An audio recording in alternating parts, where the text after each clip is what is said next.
Welcome to this recess meeting of the Will County Board for July 18, 2019. We call this meeting to order, and if everyone please stand and remain standing. The Pledge of Allegiance will be led by County Board member Ken Harris, and then he will also introduce the clergy for this morning. To the flag of the United States of America and to the republic for which it stands, one nation, under God, indivisible, with liberty and justice for all.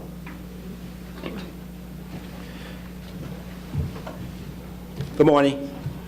Our clergy is in the process of trying to get here, so I would like to just take this time and ask for a moment of reflection.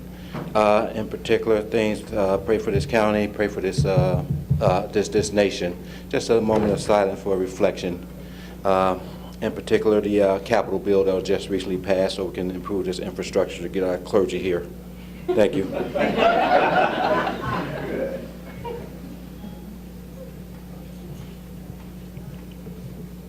Thank you. Thank you, Mr. Harris. Circling around.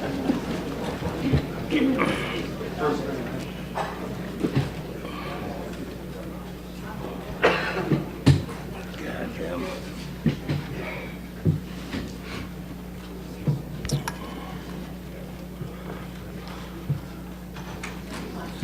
Ready to go? Ready to go.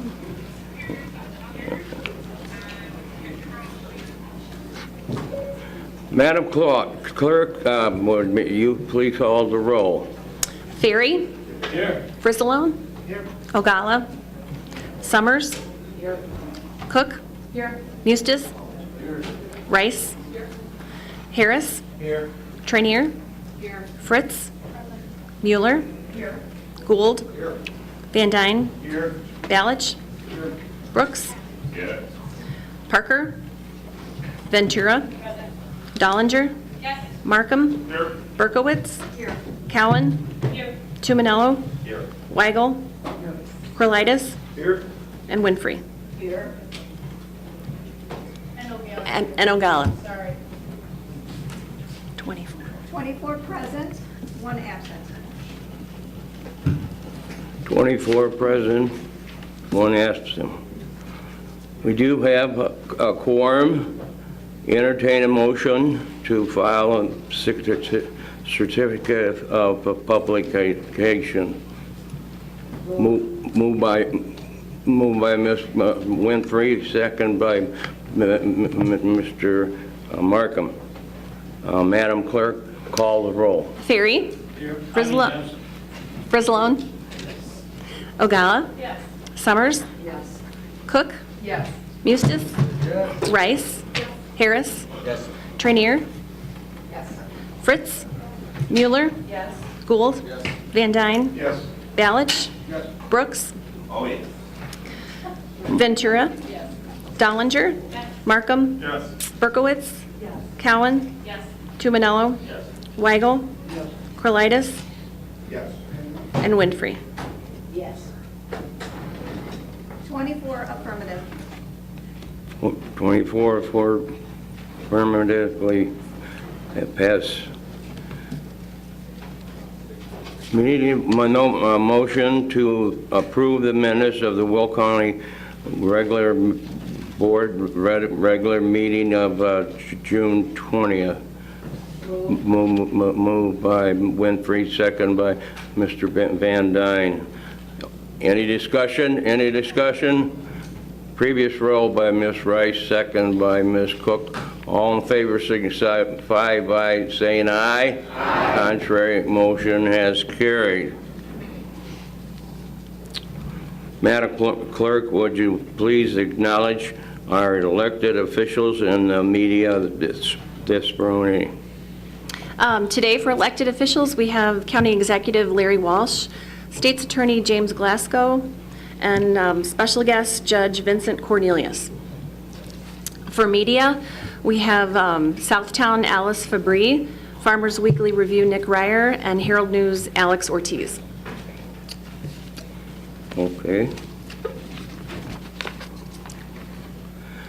First thing up is an honorary resolution recognizing the Sunny Hill employee, Deborah Alexander, as most senior employee of the county.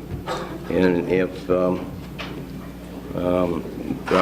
county board members Lori Summers and Judy Ogala, please come to the podium.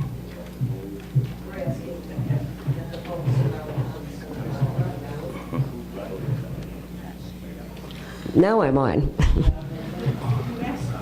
That's right. If you want to stand back here, I'll have her stand right here. You guys just want to line up through there? Okay. Thanks, Larry.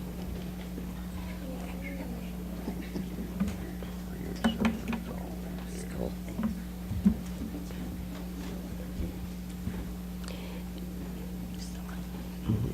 I told them all to come down and they should be here. Step up here.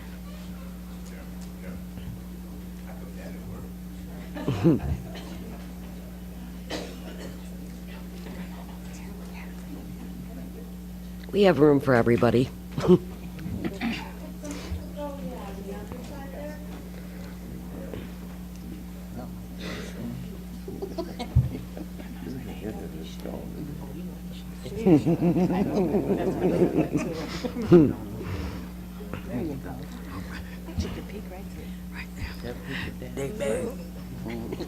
Everyone ready?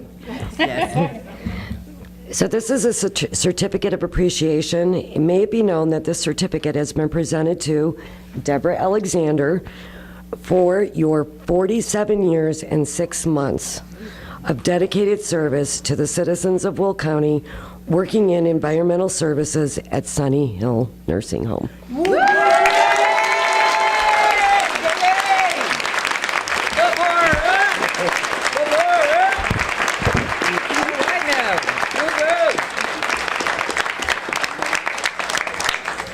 I'm going to let Becky come up and say a few words.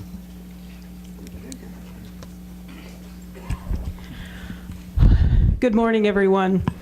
Thank you for allowing us to come here this morning and recognize, we call her DB, by the way. So there's just a couple of things that I wanted to say.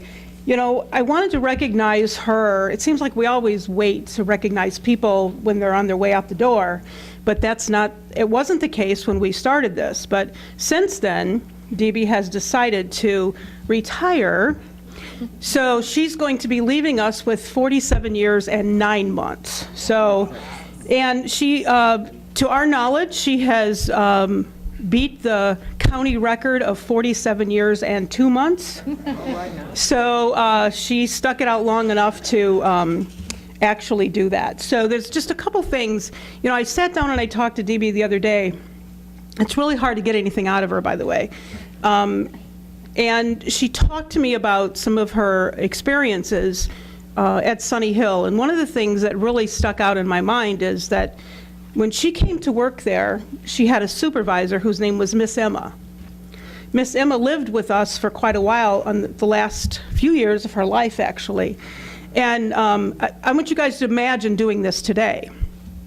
If you came to work and your shoes weren't polished, and your uniform wasn't creased and ironed, Miss Emma had a little room for you to go into, take your clothes off, and iron your uniform and polish your shoes. So that's the school that she came from, which is really exciting.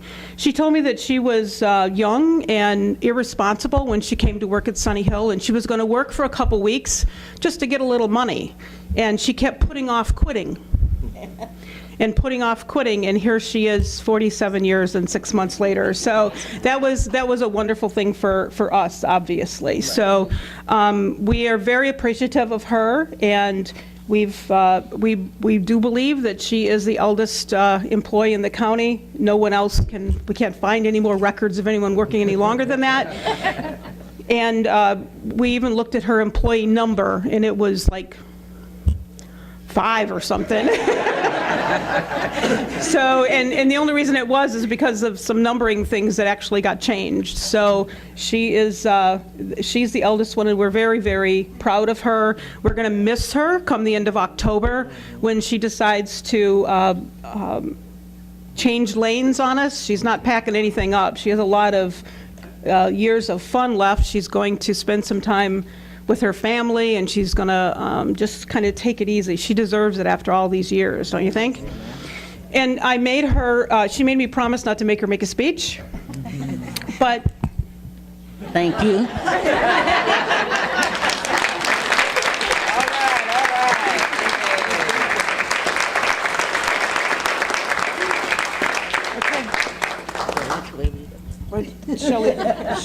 Shelley's taking a picture.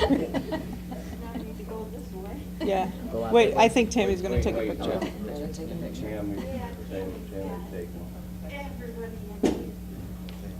Are we a little closer? Come in, we get scooching. That was intentional. Stay right there. Renee? It'll wiggle around. Getting a little bit more.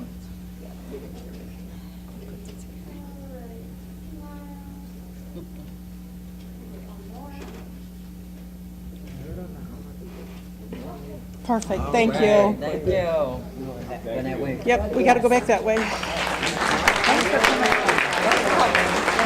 you, Lauren. Thanks.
All resolutions have been approved at the June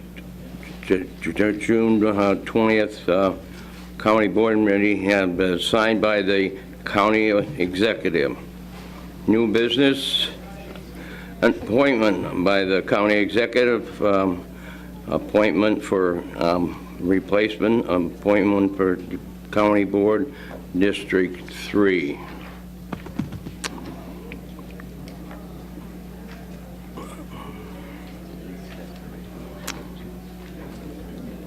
She's not on, Larry. What? You gotta turn her mic on. Who's? Denise. Oh, Good morning, Mr. Executive. morning, Ms. Speaker.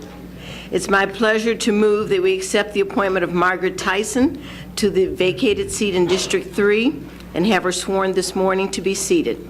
Made a motion, second by Ms. Muro. Any discussion? Any discussion? Madam Clerk, call the roll. Ferry, Yes. Frissalone? Yes. Ogala? Yes. Summers? Yes. Cook? Yes. Mustis? Rice? Yes. Harris? Yes. Trainier? With pride. Yes. Fritz? Mueller? Yes. Gould? Van Dyne? Yes. Balich? Yes. Brooks? Yes. Ventura? Yes. Dollinger? Yes. Markham? Yes. Berkowitz? Cowan? Tumanello? Yes. Weigel? Corlitis? Yes. Winfrey? Yes. 24 affirmative. 24 affirmative. Welcome to the Will County Board.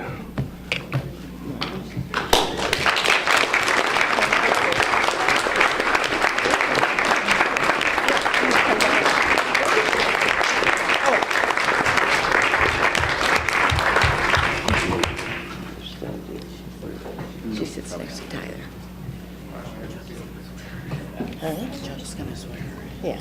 Yes.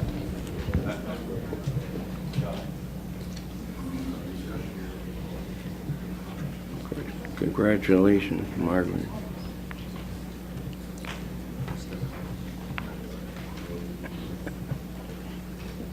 Ready?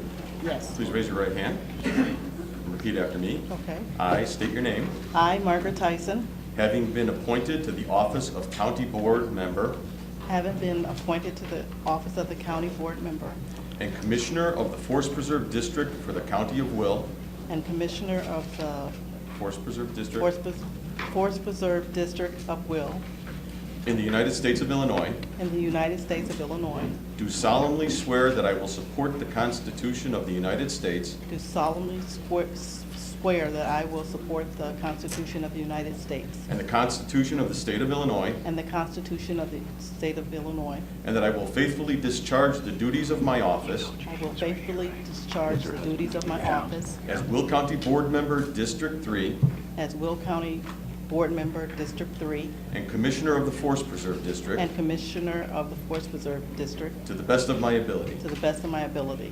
Congratulations. Thank you.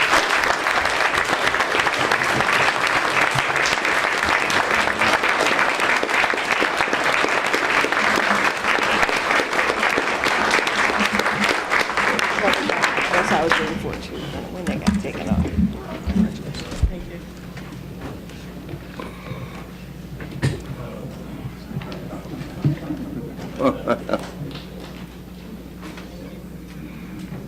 James, congratulations. James?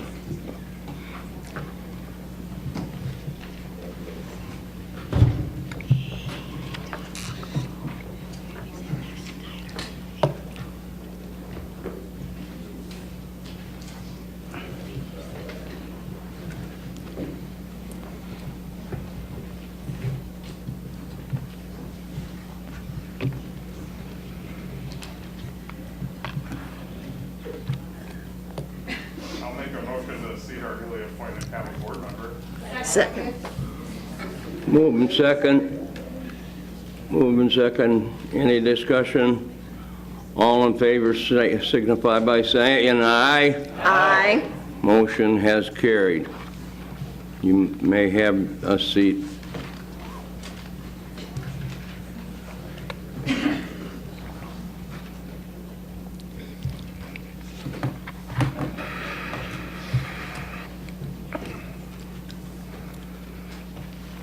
Our first committee this morning, Land Use and Development Committee,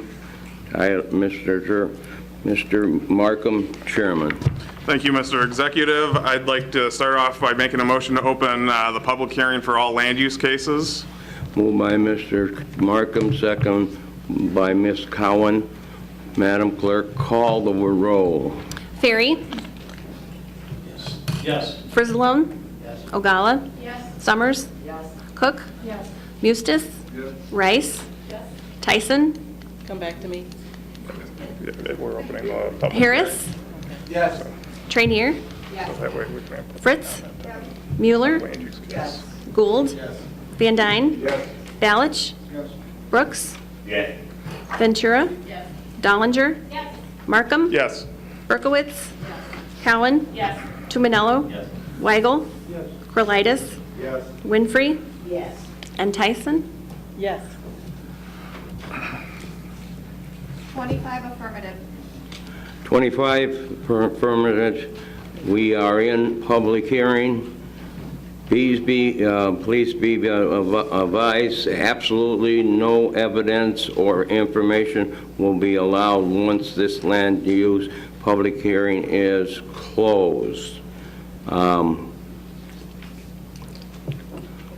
we have one in?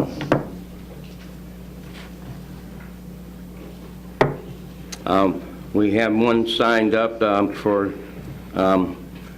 Richard Lee, Richard,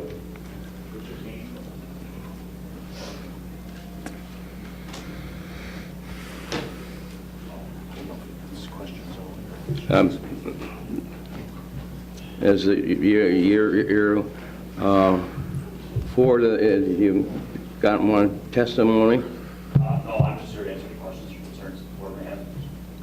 Okay, wait, okay. Oh, you're the, no, the Kellen.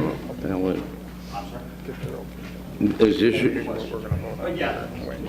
Oh, okay. Oh, yeah.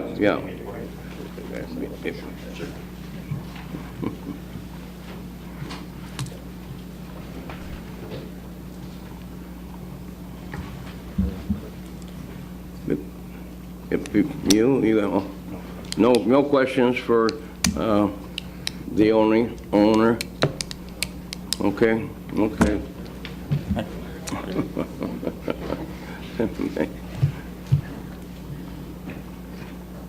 Anybody from the general public wishing to speak at this public hearing? Anybody wishing to speak?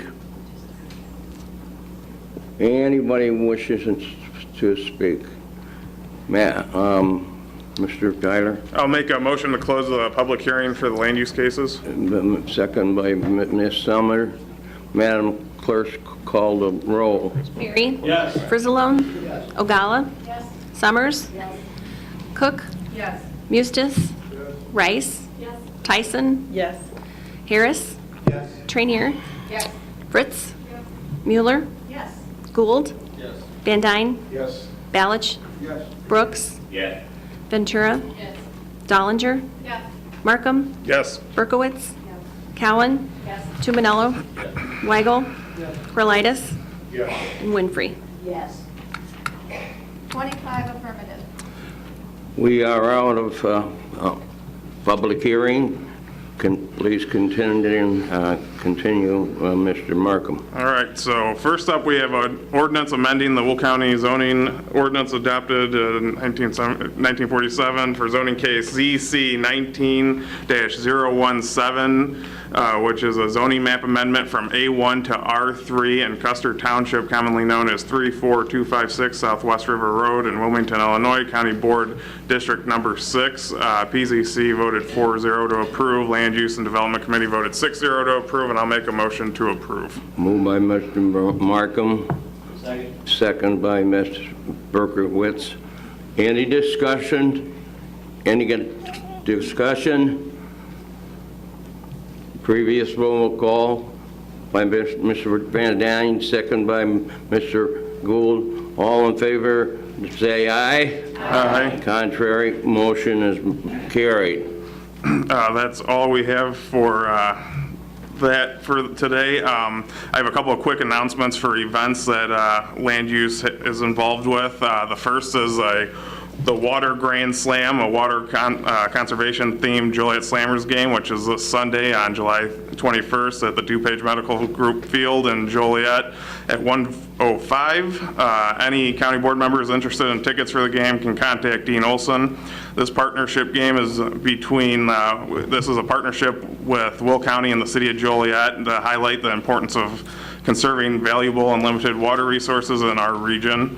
And there will be lots of great giveaways and prizes every inning, including a low-flow toilet, rain barrels, and a water and energy-efficient dishwasher from a local Will County manufacturer. So that's a lot of good stuff. So tickets for the public can be purchased at a discounted rate of only $8 using the code WATER online or at the door on game day. So everybody go try to win your low-flow toilet and rain barrels. The second event is an ongoing event in Will County's partnership with the Solarize Chicagoland Residential and Small Business Solar Group Buy Program. This program allows residents in Will County to combine their purchasing power for low-cost solar installations by a vetted, reputable solar installation firm. All are welcome to come to any number of various solar power hour educational sessions at public facilities all over Will County. There's no cost to attend and learn, and if you want more information, I know this will be a shock, but contact Solar Sam. So, that's all I have. Our next Land Use and Development Committee will be August 13th at 10:30 in this room. So, thank you, Mr. Executive. Thank you, Mr. Markham. Next up, Finance Committee, Mr. Harris, Chairperson. Good morning, County Executive. Good morning, Mr. Harris. Fellow County Board members and all in attendance. The first item on the Finance Committee agenda is the monthly reports to be placed on file. I have 3 reports that I will read first and have 1 motion. The first report is a report from the Illinois Department of Revenue showing sales tax remitted to the Will County for the month of April 2019 to be $1,728,367.57. The RTA tax received is $2,060,062.88 for a total of $3,788,430.45. The second report is the Will County Monthly Treasury Report dated May 31st, 2019 from the Will County Treasurer Tim Brophy. And the third report is a quarterly financial report for the 6 months ending May 31st, 2019 from the Will County Auditor Duffy Blackburn. I so move. Moved by Mr. Harris, second by Ms. Ventura. Any questions? Motion to previous roll by Mr. Van Dyne, second by Ms. Cook. All in favor signify by saying aye. Aye. Contrary, motion has carried. Okay, I have 4 resolutions to bring forward. The first one is 19-178. This is transferring funds within the Sunny Hill Nursing Home 2019 budget. I so move. Moved by Mr. Harris, second by Ms. Summers. Any discussion? Previous roll by Ms. Ogala and second by Mr. Tumanello. All in favor signify by saying aye. Aye. Contrary, motion has carried. The second resolution is 19-179. This is appropriating grant fund in the Health Department 2019 budget, the SASS Medicaid program. I so move. Moved by Mr. Harris, second by Mrs. Summers. Any discussion?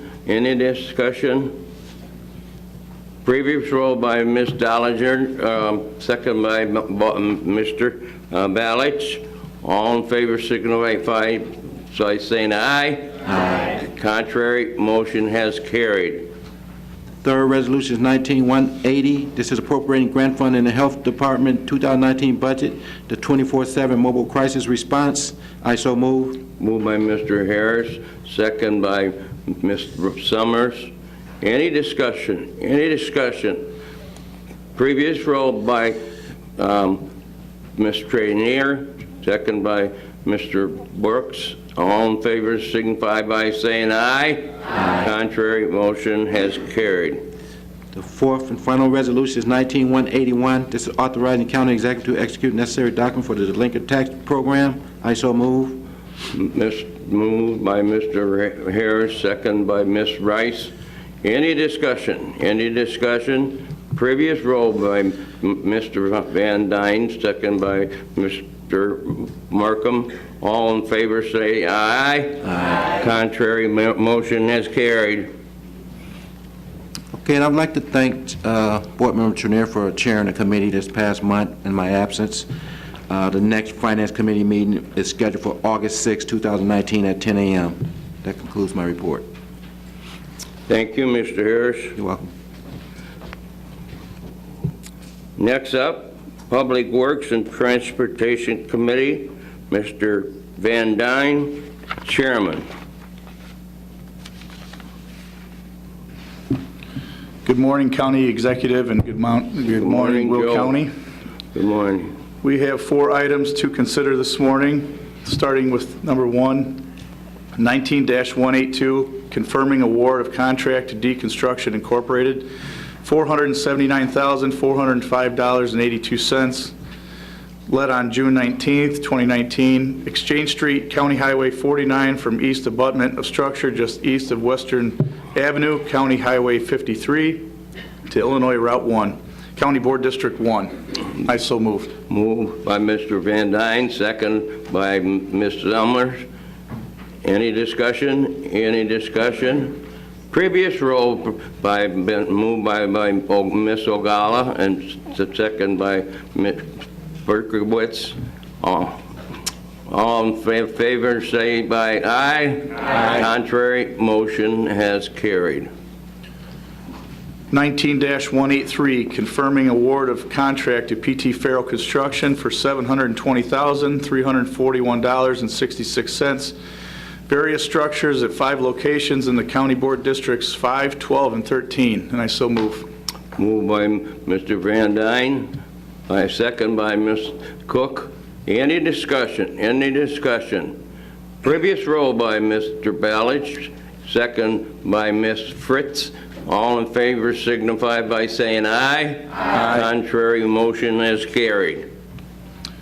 19-184, confirming award of contract to Gallagher Asphalt Corporation, $613,922.05. Frankfurt Road District, the overlay on various roadways, County Board District 2. And I so move. Moved by Mr. Van Dyne, second by Ms. Cook. Any question? Any questions? Previous roll by Ms. Ogala, second by Ms. Rice. All in favor signify by saying aye. Aye. Contrary, motion is carried. Lastly, 19-185, ordinance amending Chapter 73, no parking areas and parking schedules in Will County, all county board districts, and I so move. Moved by Mr. Van Dyne, second by Ms. Ogala. Previous roll by Mr. Weigel, second by Mr. Gould. All in favor signify by saying aye. Aye. Contrary, motion is carried. And the next Public Works and Transportation Committee meeting is scheduled for August 1st, 2019 at 9 a.m. And that concludes the report. Thank you very much, Mr. Van Dyne. Next up, Judicial Committee, Mr. Markham, Chairman. Good morning again, Mr. Executive. I'd like to start Judicial Committee by making a motion to open the public hearing regarding Chapter 120 of the Code of Ordinances, which deals with the sale of tobacco products. So I'll make a motion to go into public hearing. Making motion, you time, Mr. Markham, and second by Ms. Ventura. Madam Clerk, call the roll. Ferry? Yes. Ursulum? Yes. Ogala? Yes. Summers? Yes. Cook? Yes. Mustis? Rice? Yes. Tyson? Yes. Harris? Yes. Trainier? Yes. Fritz? Mueller? Bless you. Yes. Gould? Yes. Van Dyne? Yes. Ballich? Yes. Brooks? Yes. Ventura? Yes. Dollinger? Yes. Markham? Yes. Berkowitz? Yes. Cowan? Yes. Tumanello? Weigel? Yes. Corlitis? Yes. Winfrey? Yes. 25 affirmative. 25 affirmative. Yes. We are in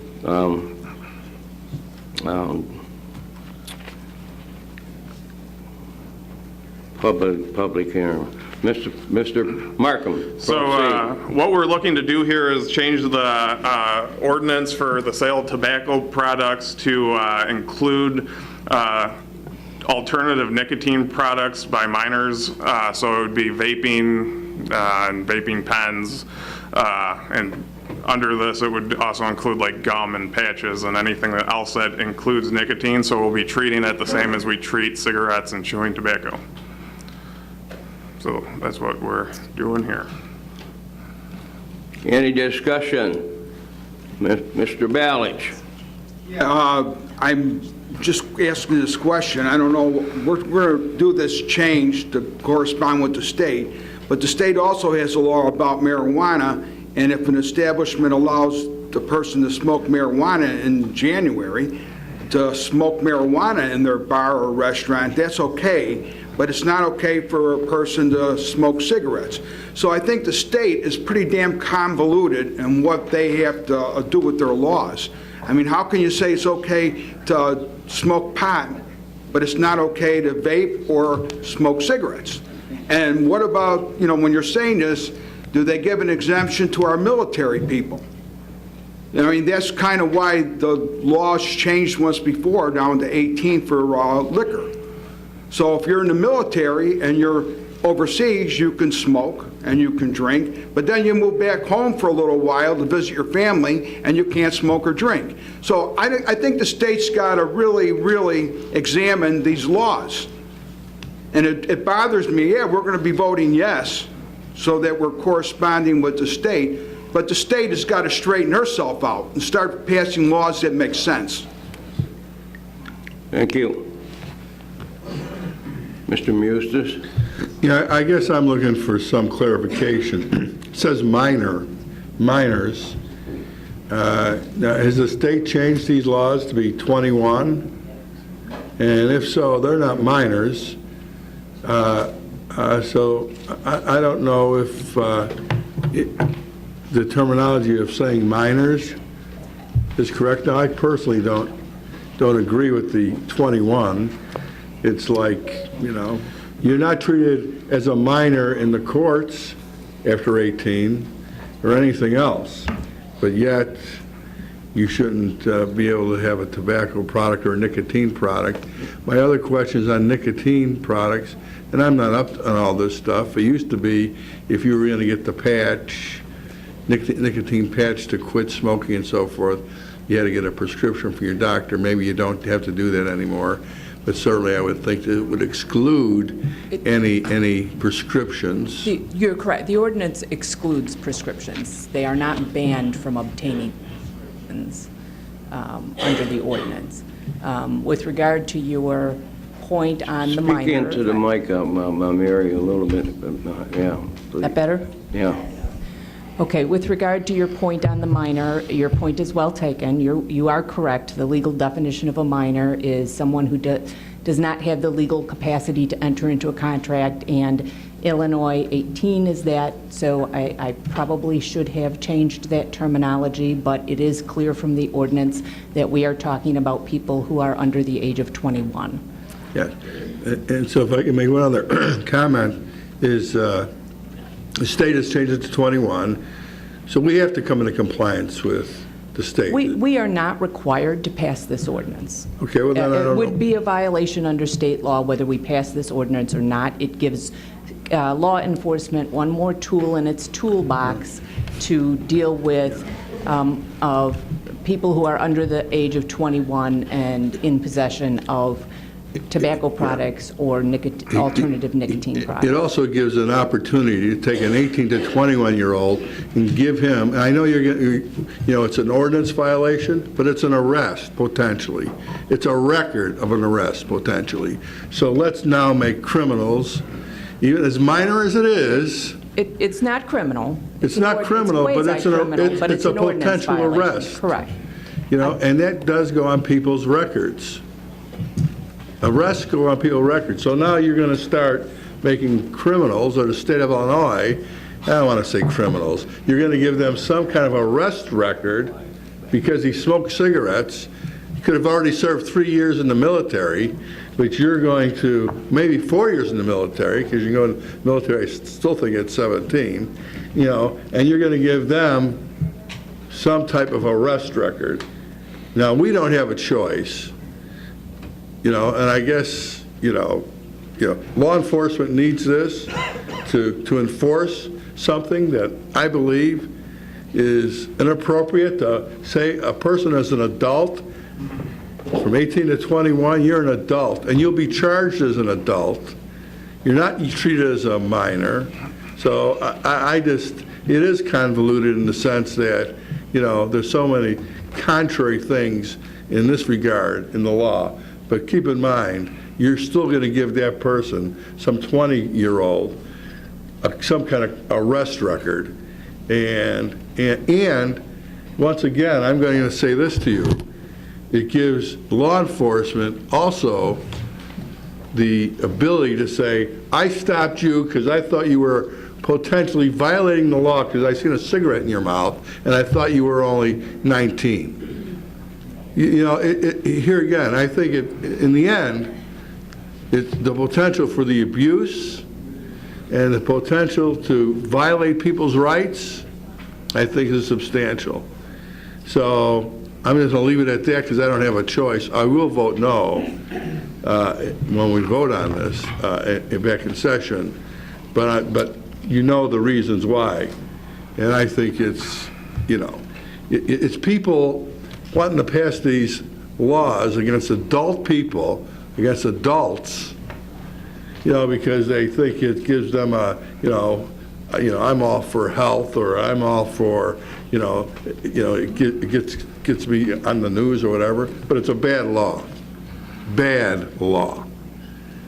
18, you're an adult. Maybe I grew up in a different era where, you know, at 18 you were on your own, pretty much, making your own way. So I just don't like it. No, I'm gonna stop there. You are free to not like it. I'm gonna stop there. Thank you.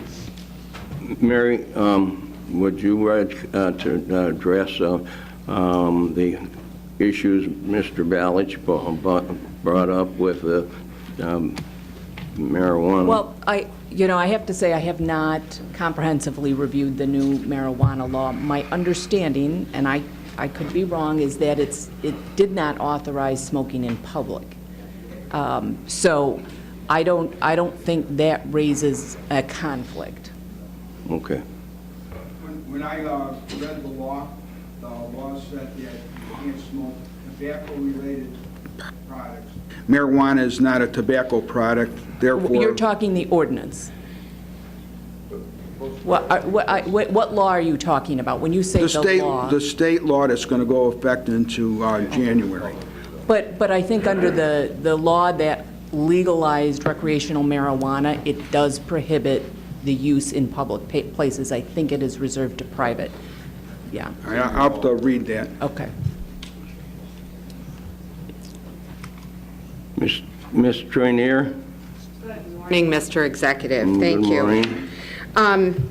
I know some of my colleagues may find this funny, but I agree with Jim.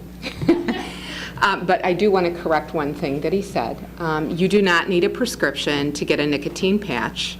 Haven't needed one for a very long time now. I think you're right, Jim. I think in the beginning, initially, you did need one, but you don't any longer.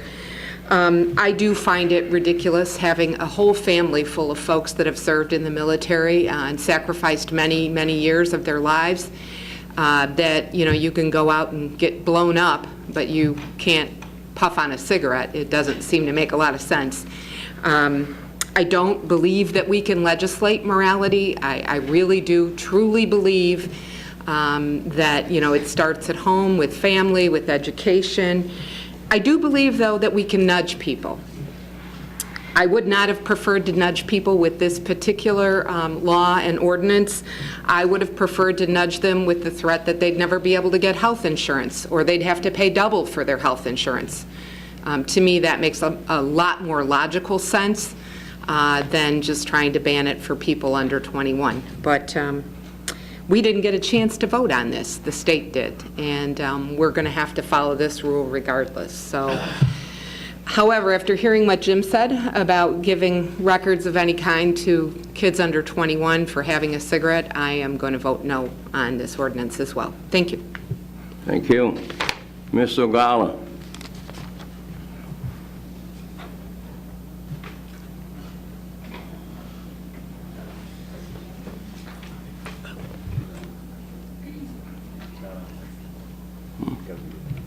Thank you, thank you.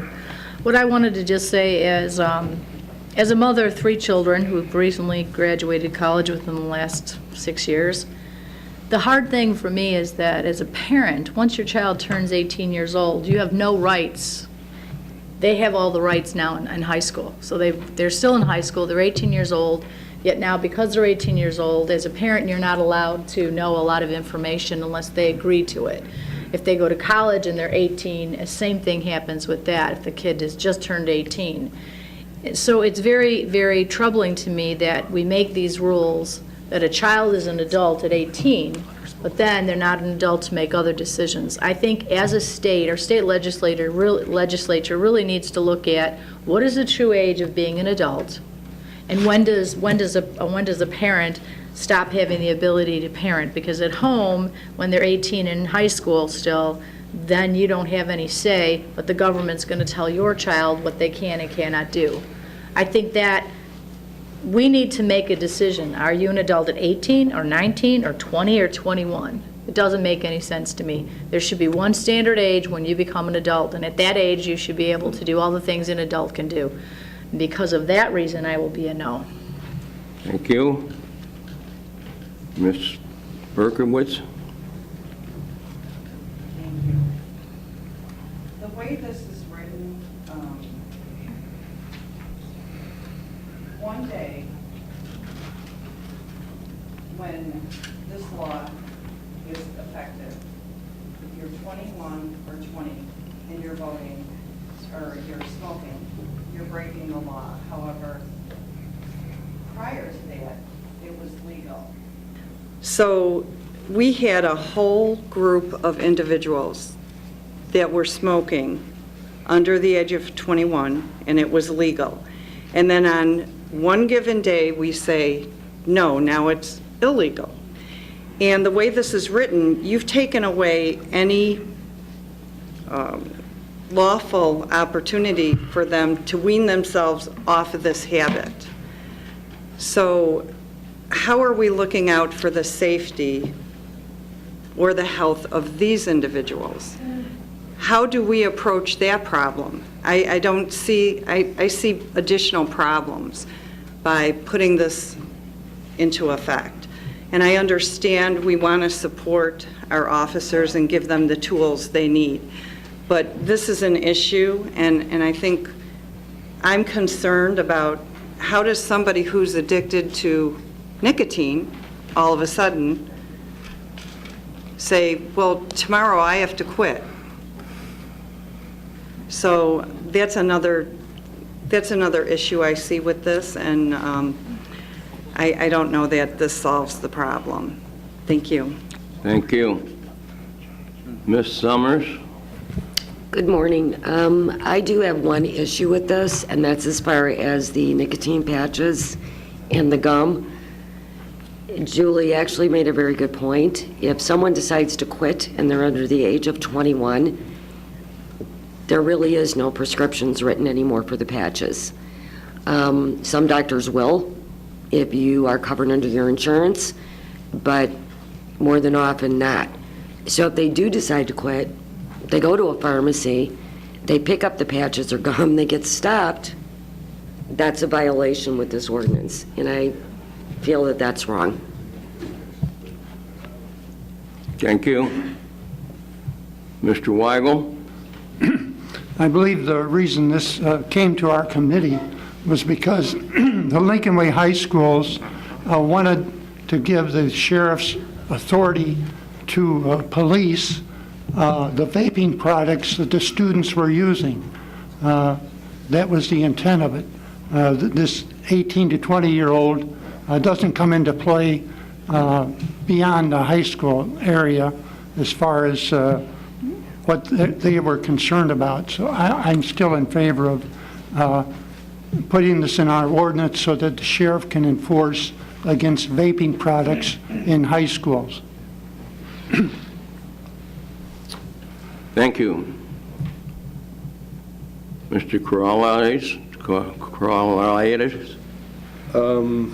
Thank you, Mr. Chairman. I have just one question. Just simply, a 20-year-old can't have a vape. pen, correct, under this? Correct. They can't under state law. Right.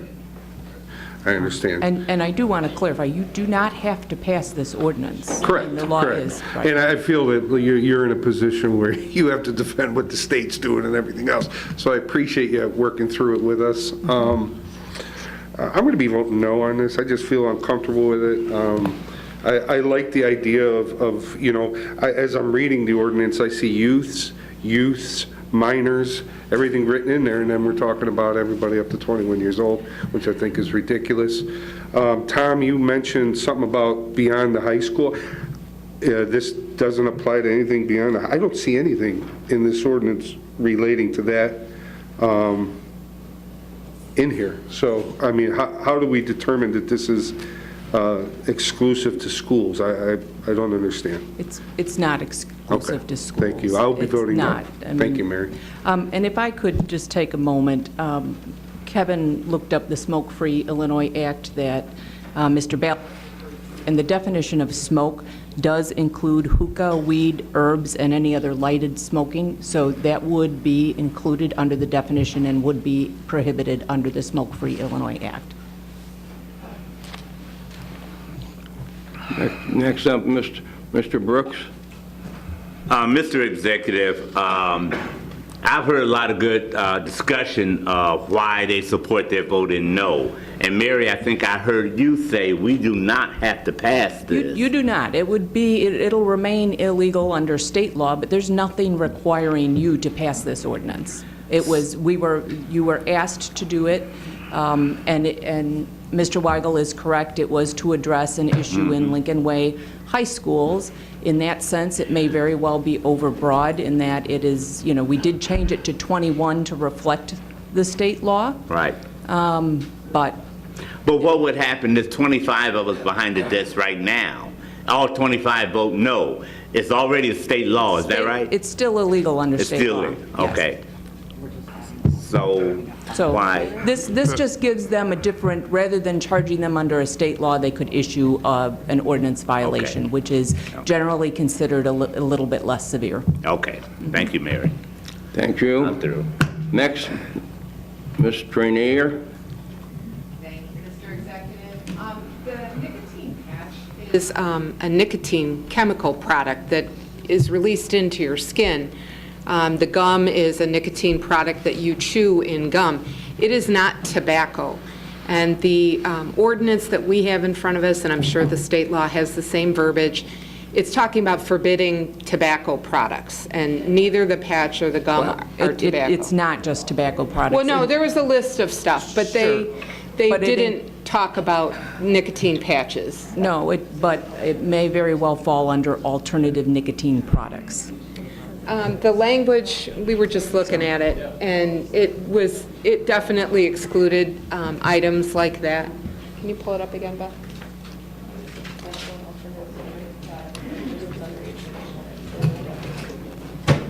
I mean, it sounds like, I will say that, but I was not aware that they did not require prescriptions, so I don't recall what the definition was. I'll have to look. They say any product approved by the United States Food and Drug Administration as a non-tobacco product for sale as a tobacco cessation product. That's what they were talking about. So, I mean, again, they didn't use the word patch. They didn't say Wellbutrin. They didn't say nicotine gum. And that's intentional. Don't want to do that. Right. But I think those products would be legal. Mr. Tumanello. Yeah, thank you. I have a question. On school grounds currently, these products are prohibited. Usually the school prohibits it, yes. The school does prohibit. And it's illegal under state law, so yes. So why do we need this? I'm just... I would have If to the defer to schools- the sheriff's office. It's my understanding that the schools have communicated to the officers who are assigned to the schools that they would like something in addition, that the school rules are kind of flaunted, and they're looking for something with a little more teeth.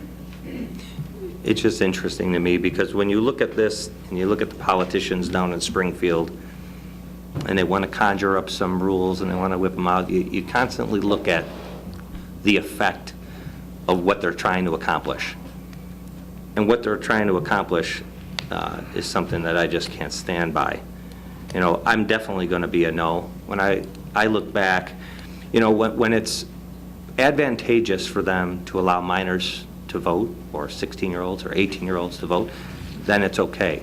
When it's okay to send you into battle when you're 18 years old, it's okay to do certain things, but when you have to be 21 to smoke, I just don't get that. At 19 years old, my father was laying in a hospital bed in Australia, and I don't really talk about this much, after he was blown off a armored personnel carrier in Vietnam. You know, struggling to stay alive. And I look back at that man laying there and think, and you can't even have a cigarette, but you can put yourself and fight for the freedoms of this country. The very freedoms that seem to be taking away with rules like this. I'm an absolute no vote. Thank you. Miss Ventura? Yeah, I want to echo what Mary has said about the schools and sheriffs came to us to ask for us to do this so that we could help send the message that we care about our youth health.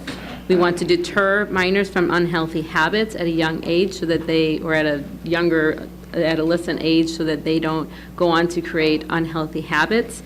As for the argument about the age of 21, this is no different than alcohol.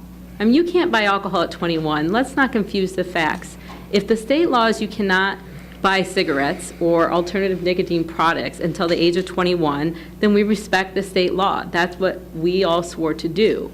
So first, we need to support our state law. Second, we need to support these schools in asking us to help them have a significant deterrence to what they're seeing in their schools. Third, we need to support the sheriff's office. Right? Some of the Chapter 120 we have in front of us, they can already write tickets for cigarettes. But I mean, let's not confuse the aspect here. We are broadening this to include vaping devices. I will say the present ordinance is 18 writing ordinance violations for cigarettes. Okay. So, but the state law is 20, so this needs to be updated to represent the state law. So I understand the messages that we're sending, but I think we need to be clear in the policies that the county board is setting, and that we're supporting not just our state government, but the people who are coming to us and asking us to protect our children. Thank you. I will be a yes on this. Mr. Markham? I have a quick question, Mary. Is it possible for us to leave the age at 18? Like, is that Probably is. You may want to just send it back to committee to discuss further. That was going to be my next point, because I was under the understanding that we had to bring it up to state law. But since we don't, I would have really no problem keeping it, since it was, the purpose was, and it was actually goes back to Darren Benefield. He's the one who actually started the ball rolling on this. The sheriff's department came to us, and the schools are having an issue because they don't have the ability to really give any teeth to their the problem with vaping. So they confiscate them, and then they take the people, they can just come and pick them up, and there's really no consequences for it. So this just adds under how they presented it, the sheriff's department, was that it would give the ordinance some teeth, and it would be able to help the schools kind of control the vaping issue.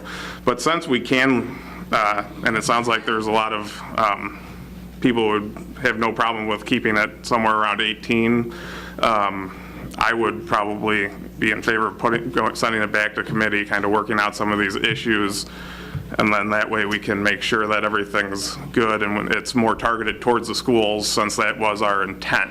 And I do want to clarify, since you've brought up the schools, this only affects schools that are in unincorporated Will County. So any schools that are in municipalities, this does not affect them. Mr. Markham? I'm done with my comments for that section. But I don't know if other people have. Well, we're still on public hearing, so we still have to ask the public if they have any input. Oh, yeah, okay. Okay, we got to close. Do we have any more discussion on Mr. Kroll, do you want to have another speech? Yeah, please, just real quickly. Thank you, Mary. Tyler, I would agree with you to bring this back to committee.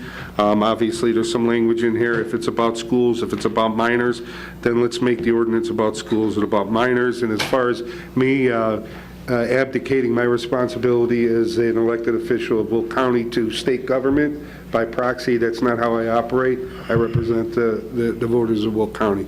I just want to get on record of that, so thank you. Thank you. Okay, sure, come on. You have to go to the podium.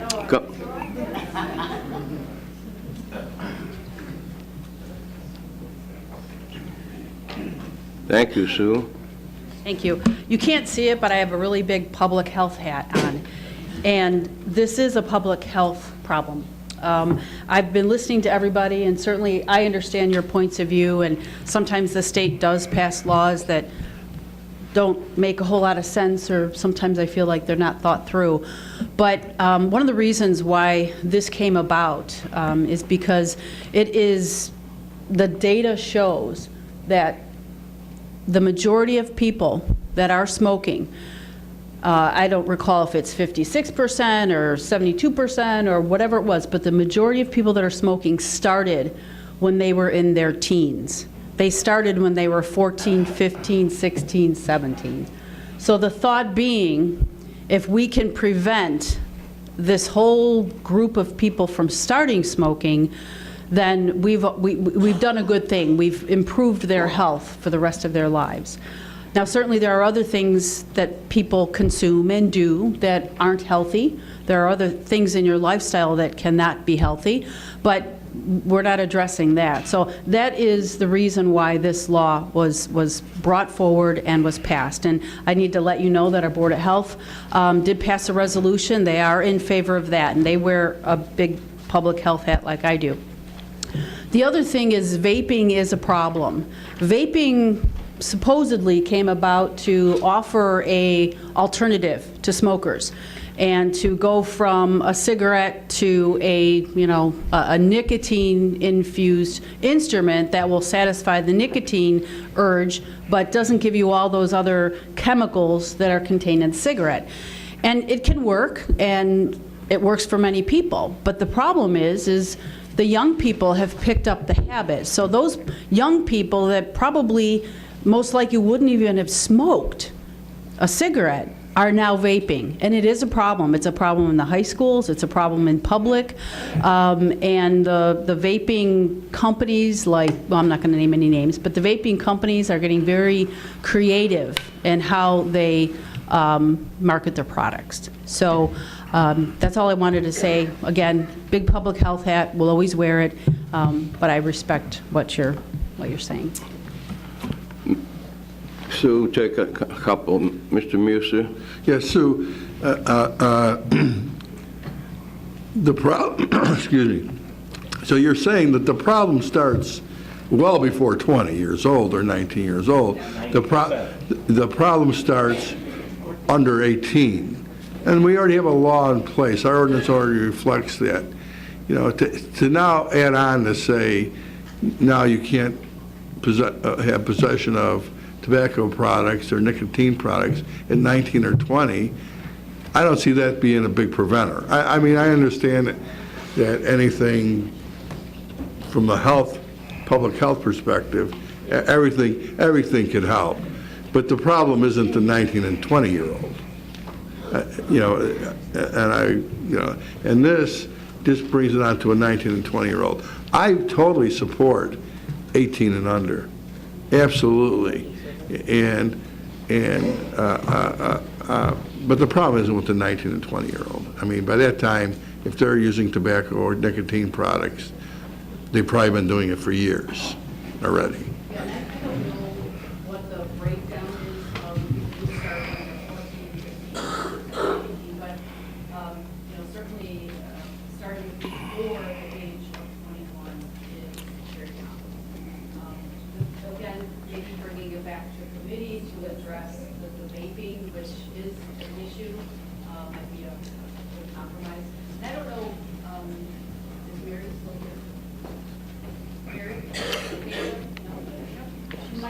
Looks good, man, your way.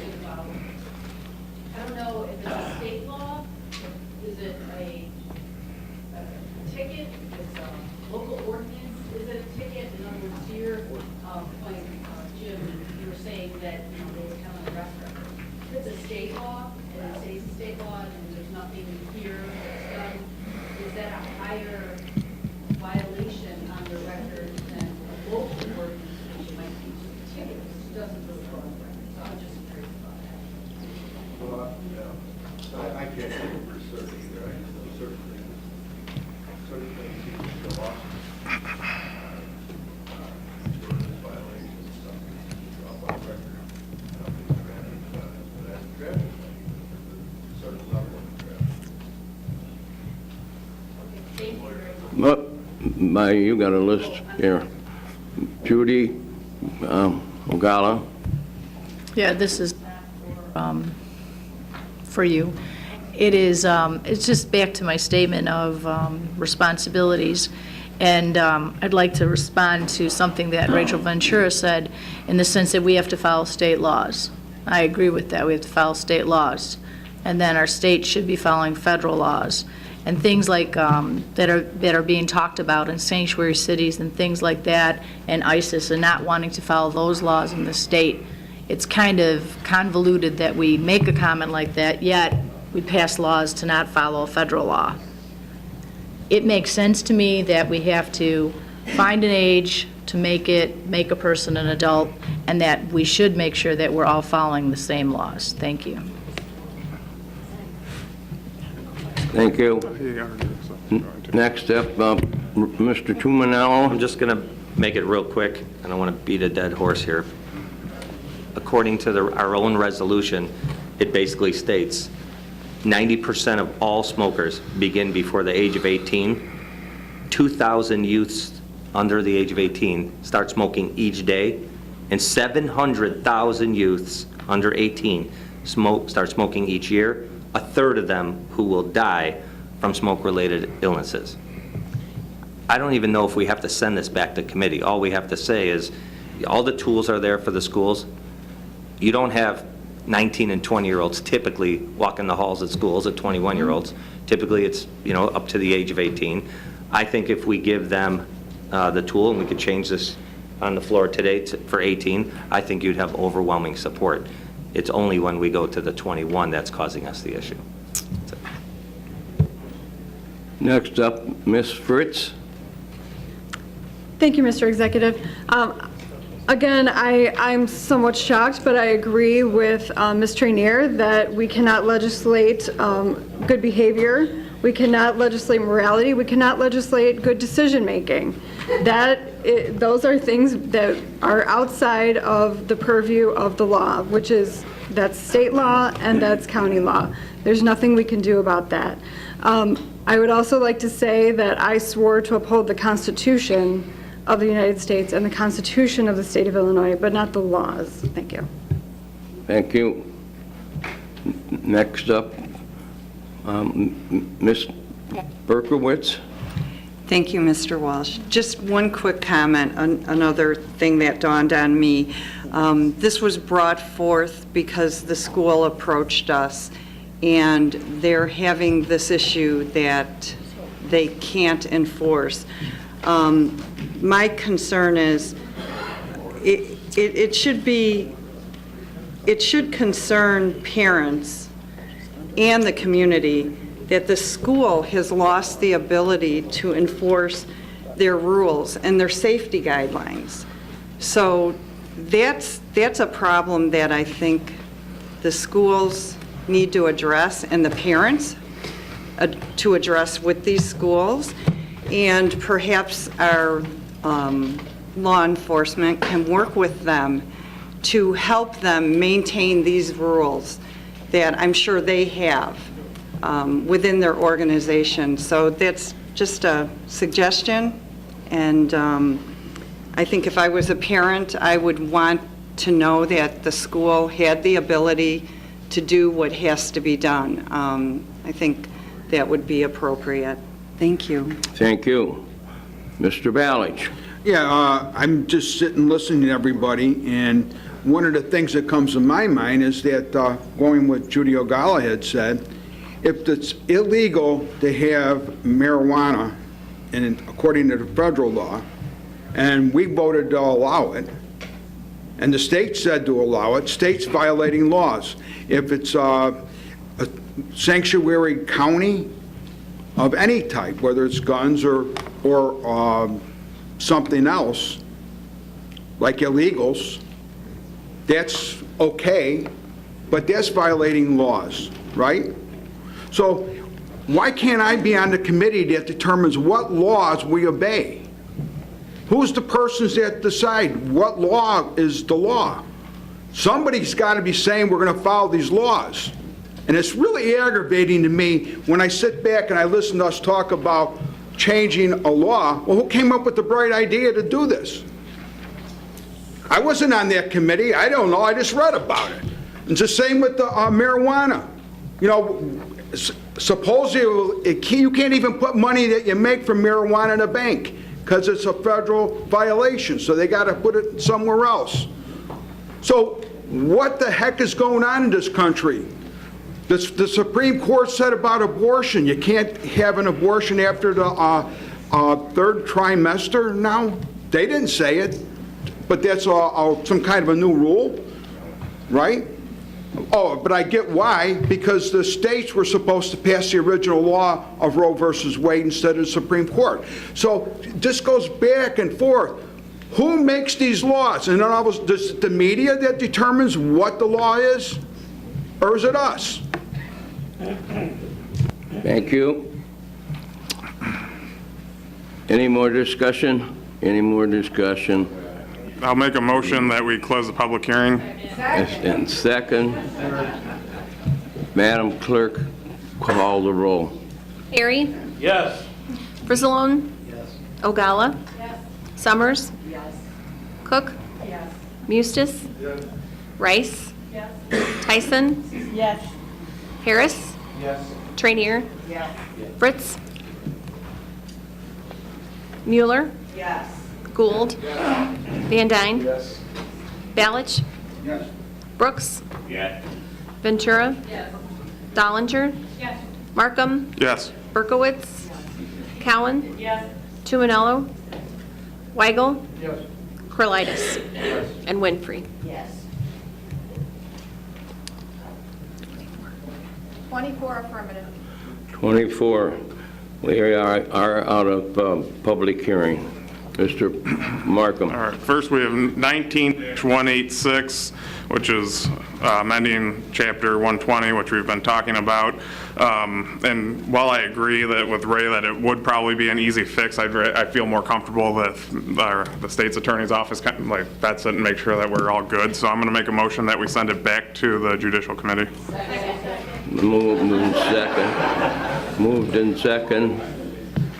All in favor signify by saying aye. Aye. Contrary? Okay. All right, next up we have 19-187, which is renewing the contract for food service at River Valley Juvenile Center with Aramark Correctional Services from Downers Grove, Illinois, and I'll make a motion to approve. Moved by Mr. Markham, second by Ms. Summers. Any discussion? Any discussion? Previous roll by Ms. Rice, second by Ms. Ventura. All in favor signify by saying aye. Aye. Contrary, motion's carried. All right, so that's all we have for Judicial Committee. I just wanted to throw you guys a curveball and make land use easy this month and judicial the hard one. So our next Judicial Committee meeting is scheduled for August 6, 2019 at 9 a.m. And that's all I have, so thank you, Mr. Thank you Executive. very much, Tyler. Next up, Public Health and Safety Committee, Ms. Summers, Chairperson. Morning. Good morning. We only have one resolution to bring forward, which is 19-188, renewing contract for diabetic supplies for Sunny Hill Nursing Home, and I so move. Moved by Ms. Summers, second by Ms. Cook. Any discussion? Any discussion?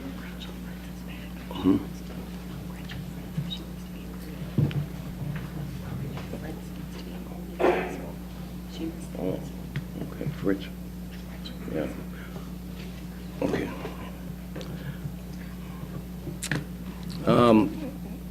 Previous roll by Mr. Harris, second by Mr. Brooks. All in favor signify by saying aye. Aye. Contrary, Ms. Fritz, you weren't on the last call. You want to be a yes or a no?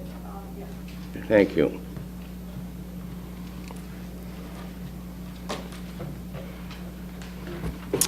Okay. Yep. The next Public Health and Safety Committee meeting is scheduled for August 7th, 2019 at 9:30. One correction, it will not this month be following Forest Preserve. It's twice a year that Forest Preserve falls at the end of a month, so it'll be just the Public Health and Safety meeting that day. Okay. That's it. Thank you. Thank you. Next up, Legislative and Policy Committee, Ms. Trainier, Chairperson.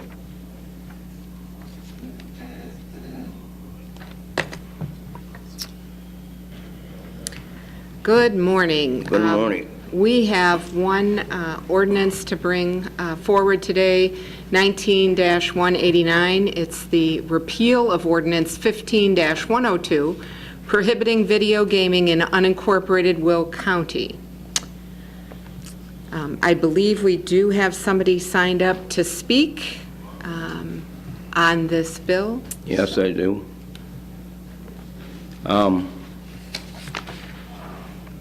Miss Linda Arnold.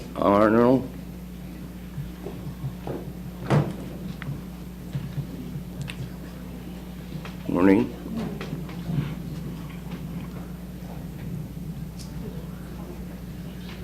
Good morning. Thank you, Mr. Executive. Thank you for your time. I was reading the minutes or the agenda for this morning's meeting and also a newspaper article where Will County wants control of the licensing for gaming.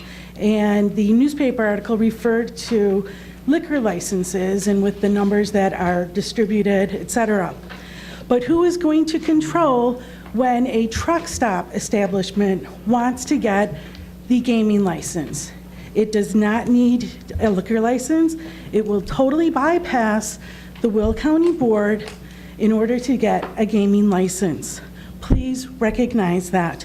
All it needs to do is satisfy a few criteria, and I'll leave that to Mrs. Tatro. A few of the reasoning that a truck stop establishment should not have a gaming license is due to the fact that it's 24 hours a day. A gaming license, when it's issued from a liquor license, has to abide by whatever hours of operation that the liquor license has been given.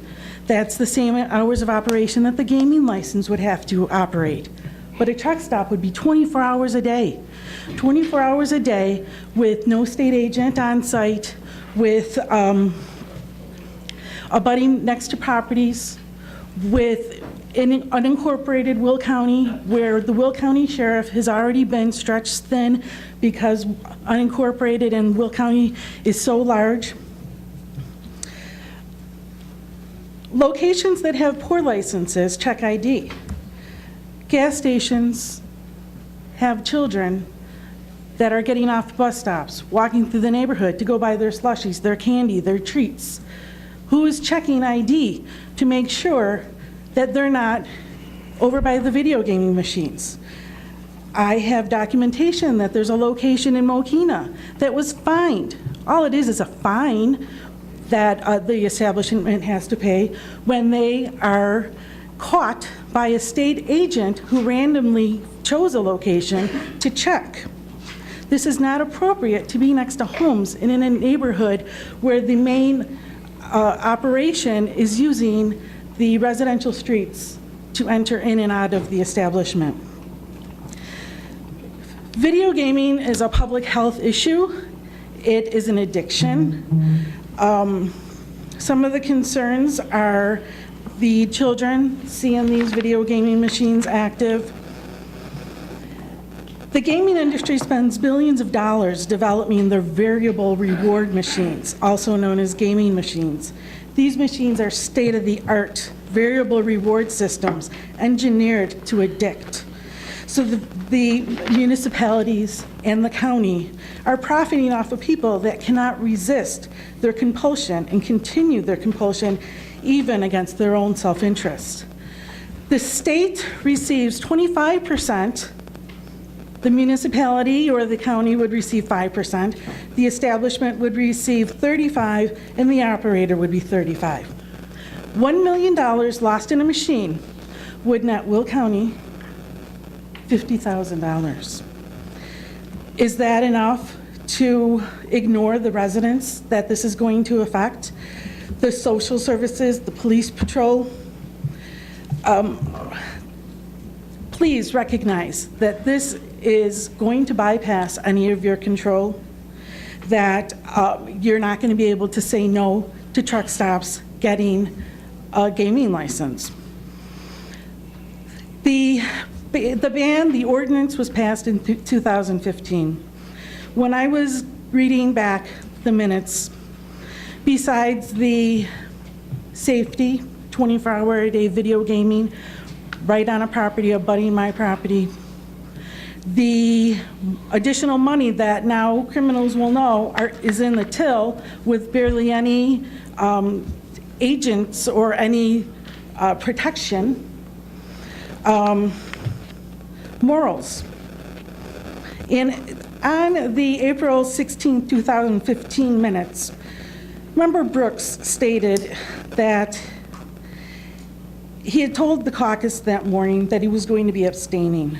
However, I just want to let you all know that he changed his mind and he was going to support the ban because of morals. Please also consider that, the morals of the gaming that this affects. I thank you for your time. If you have any questions in regards, please let me know. Thank you.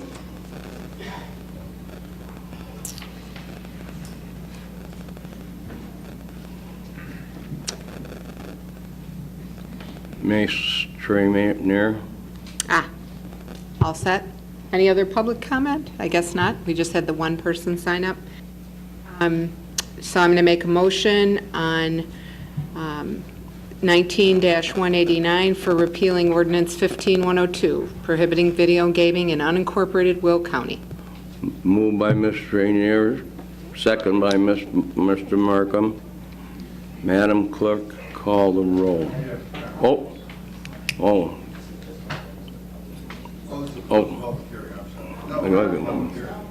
Yeah, okay. You're all right, Jim. Well, actually, we should have had the public hearing today rather than at Executive Committee. I think it would have given more people opportunity to give comment, and it would have been easier to come today. But we already had the public hearing, which I gave comment at, and I'll give a number of comments here today. First, let me say that prior board waited and took a lot into consideration and eventually decided to opt out of video gambling. It is unusual for a new board to overturn the decisions of a prior board, especially for something like this, a matter of gambling. You know, I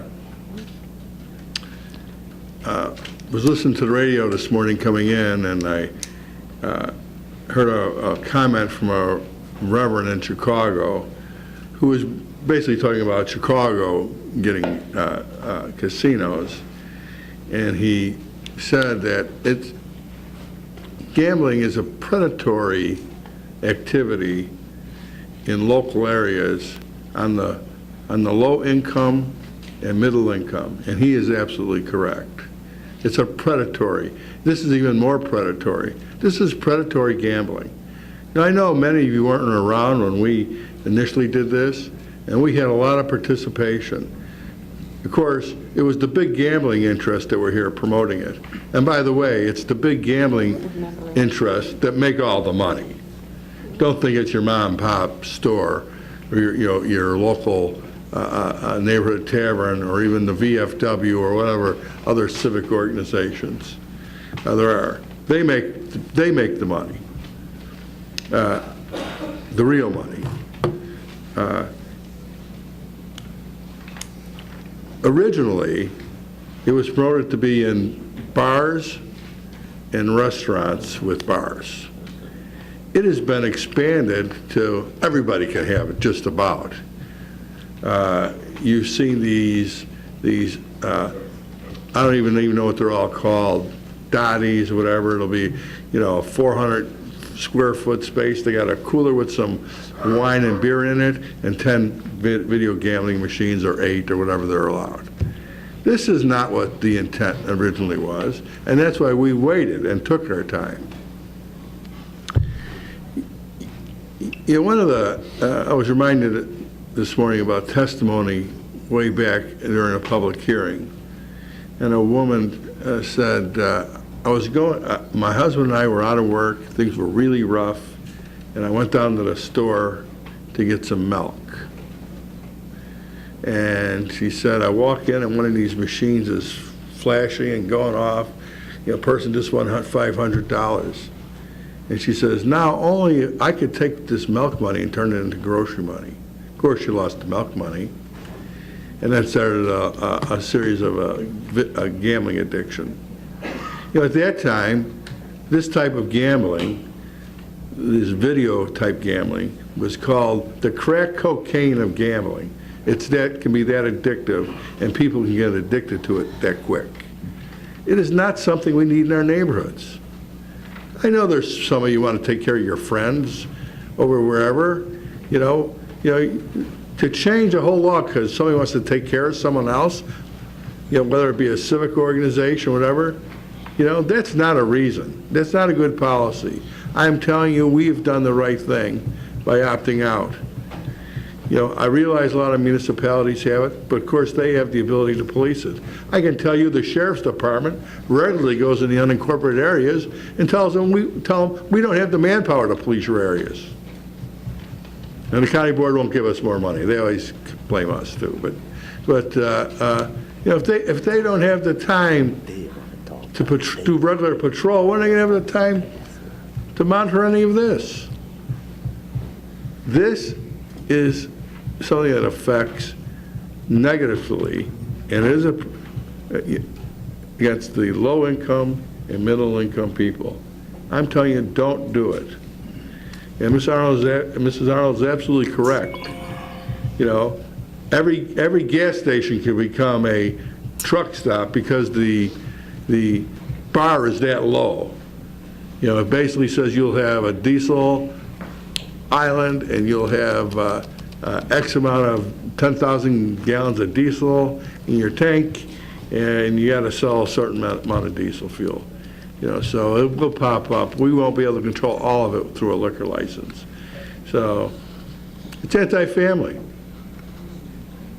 I want someone to tell me one good thing that comes out of gambling, video gambling. And I'm not opposed to gambling, but it should be a place of destination.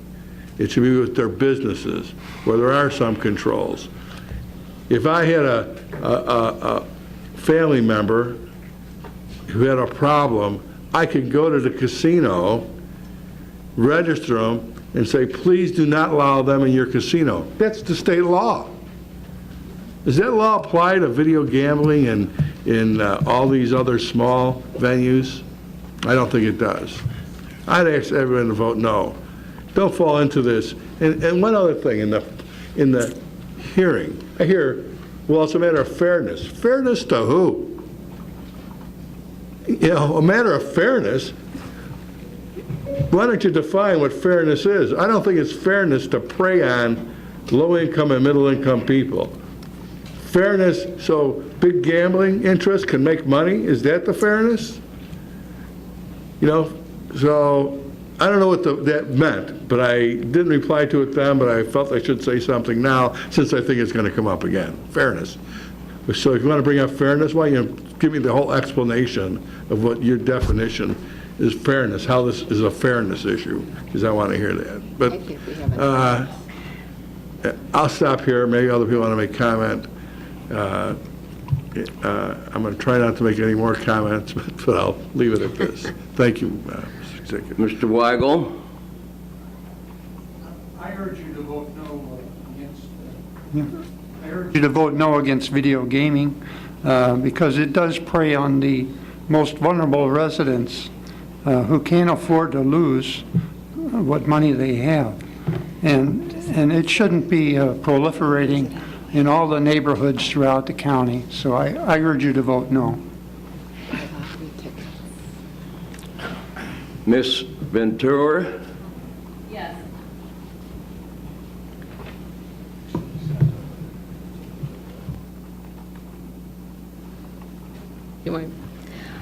So I would urge members to vote yes on this.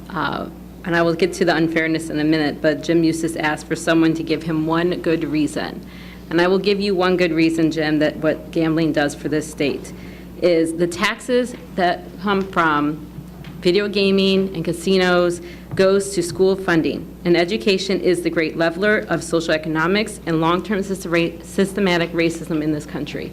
So if you want to know where that money is going and how it's helping, it's directly helping every community in Will County in educating their youth so that they can go on to have a better life. So there's your one reason. As to the unfairness, I can understand if right off the bat when the law was passed that Will County came in and banned it immediately, but they didn't. So now you have businesses that are grandfathered in an unincorporated Will County, which means that our government has set up unfair advantages for certain businesses and has limited the success of other businesses.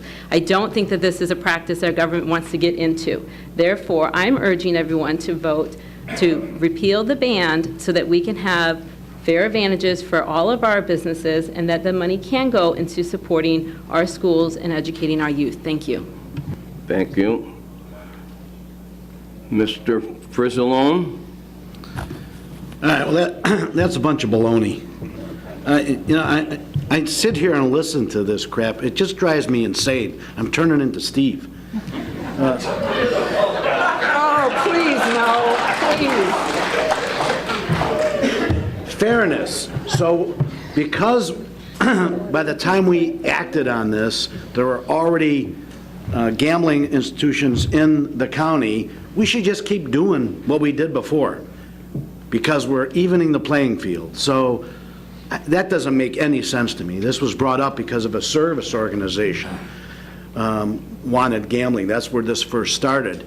And I don't understand what a service organization, why they would even get involved in this. The thing that they're trying to do is help families in their community. So they're going to have families in their community spend their milk money so they can what? Help other families in the community? It doesn't make any sense. What organizations and businesses have to do these days is say, can I make money doing my business? Can I keep my organization by doing the fundraising that we do? And if we can't, unfortunately, they have to go away. And other organizations will spring up, and other businesses will spring up. But we can't live our life on the money coming in for video games. And as far as your talk about education, that's a bunch of crap too. Because as everybody knows, what the state did was they took money from gaming and gave it to the education fund, but then they didn't fund from the general fund. So it was just a shell game. So the education isn't getting any more money. Where the money is coming from is your real estate taxes that you're paying every day, the way our state's organized. So all that talk has been refuted many, many times over. This money isn't going to education. And on the other hand, even if it was, I still wouldn't be for gambling. Because again, we're going to take money away from families, take their milk money away so that they can pay for education for their kids. Then why don't they just take that money and go to a private school if they want a better education, or give the money to their local school district if they want a better education? It doesn't make sense that we want to justify gaming because it goes toward education. Thank you. Mr. Carl, Thank you, Mr. Chairman. We already have a lot of gambling facilities in many locations already. I'm thankful that the previous board made a good decision in preventing local gaming. Because as Mr. Musa said, it is predatory targeting of the taxpayer. That's basically what it is. And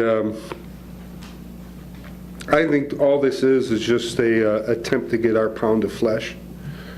You know, you can go to Joliet or wherever, and they got gaming locations. There's gaming locations everywhere. I'm sure there isn't, somebody's complaining. I don't see a big constituency complaining here about how they need this gaming location in their neighborhood. You know, they really need this. What I see is the people that want to prey on the finances of the lower income and the middle class standing in line, wanting this type of thing. So as far as school funding, you know, I remember, you know, I think I'm old enough to remember when the toll roads, or the tollway was going to pay for the toll roads. Remember that? Or the lotto, that was going to pay for education also. So to stand up and say that, you know, the school's funding, or the school funding is being done and that our youth is being educated by the gaming industry on the backs of the middle class and poor people, my question is, what message are you sending to our youth? Thank you. Thank you. Ms. Rice?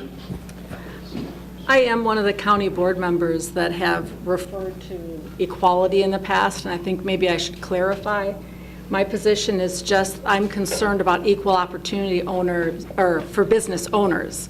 And I'm not interested in some business owners in Will County being given opportunities and some not. So I am looking at freedom for business owners to be able to do what someone else is able to do in unincorporated Will County. And I just want to clarify that.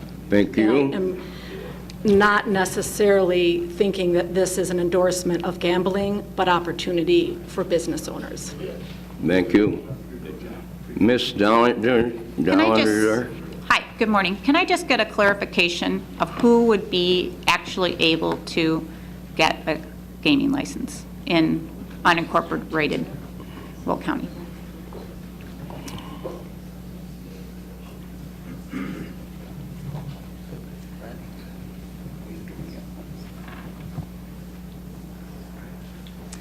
So most businesses would have to have what's called a pour license, where you're actually serving consumed on the premises. The one exception is the truck stop. And truck stops have to be 3 acres large. They have to have a diesel island. They have to sell 10,000 diesel gallons a month, and they have to have commercial parking. I will say they do consider applications of new truck stops, even though they do not have a history of how much diesel they sell. They will take estimates of what's expected to be sold. So just to clarify, once they hit that, they don't have to file anything to the state, they just, as soon as they hit that amount, they're automatically considered a truck stop? Yes. And I don't know that they actually have to hit it. That's what I'm saying. So if they are building a truck stop and they apply for a gaming license and they represent that they expect to sell 10,000 gallons, the gaming board, by statute, the statute allows for that estimate to be considered. You got the floor, Gloria. Okay. Are we able to make exceptions then and No. say, so No. it has to be all or none? All or none. Okay. Thank you. Mr. Frizzalone? Question, Mary. So at those pour facilities, there's a law that basically says once you overpour, you have to cut the people off. Correct? Well, yeah, I mean, yes. That's the responsibility they're supposed to have. Mhm. So what law is there that stops someone from blowing their whole paycheck gambling? There is nothing, and there's no way to even know that. Understand. That's not My something point that exactly. can be discerned. We're Yes. not helping these people. Thank you. Okay. Okay. Motion. Motion and a second. On the floor. Madam Clerk, call the roll. Perry? Yes. Frizzalone? No. Ogalla? No. Summers? Yes. Cook? No. Eustace? No. Rice? Yes. Tyson? Yes. Harris? Yes. Trainier? Yes. Fritz? No. Mueller? Yes. Gould? No. Van Dyne? Yes. Balich? No. Brooks? Abstain. Ventura? Yes. Dollinger? No. Markham? Yes. Berkowitz? No. Cowan? Can you come back to me, please? Tuminello? No. Weigel? No. Corlitis? A proud no. Winfrey? Abstain. Cowan? No.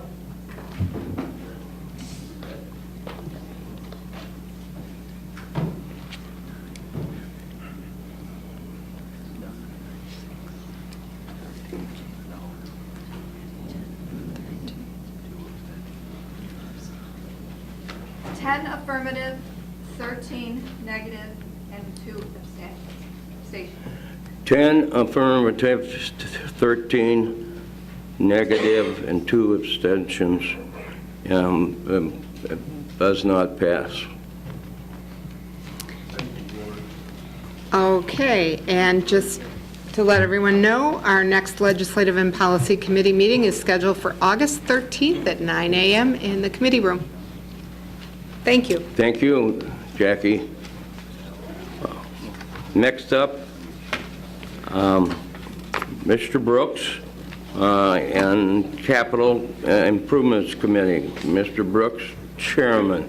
Good morning, Mr. Executive, ladies and gentlemen. Good morning. I'm sure glad I wore comfortable clothes today. I wish I'd wore my fuzzy wuzzy slippers. Although I do not have any resolutions to bring forth on this morning, I think that, Mr. Tuminello, you agree with me, one of the most important parts of our Capital Improvement Committee is the project updates, and number one is the safety. We, again, had 481 days without lost time accident, along with 345,375 safe hours worked on this site of the Will County Courthouse, and I think that's worth notable of all the things that we accomplished. Very proud of all the projects that are going up, but the safety record is so very important. So I have no resolutions. Our next capital improvement meeting is scheduled for August the 6th, 11 a.m., and that is all I have. Thank you, Mr. Executive. Well, wonderful report, Mr. Brooks. Next up, Executive Committee, Miss Winfrey, Chairperson. Good morning, Mr. Executive. Good morning, Denise. Fellow board members. First, we have Resolution 19-165 that had been on the table before. I move to remove from the table. Move. Second by Mr. Ferry. Madam Clerk, call the roll.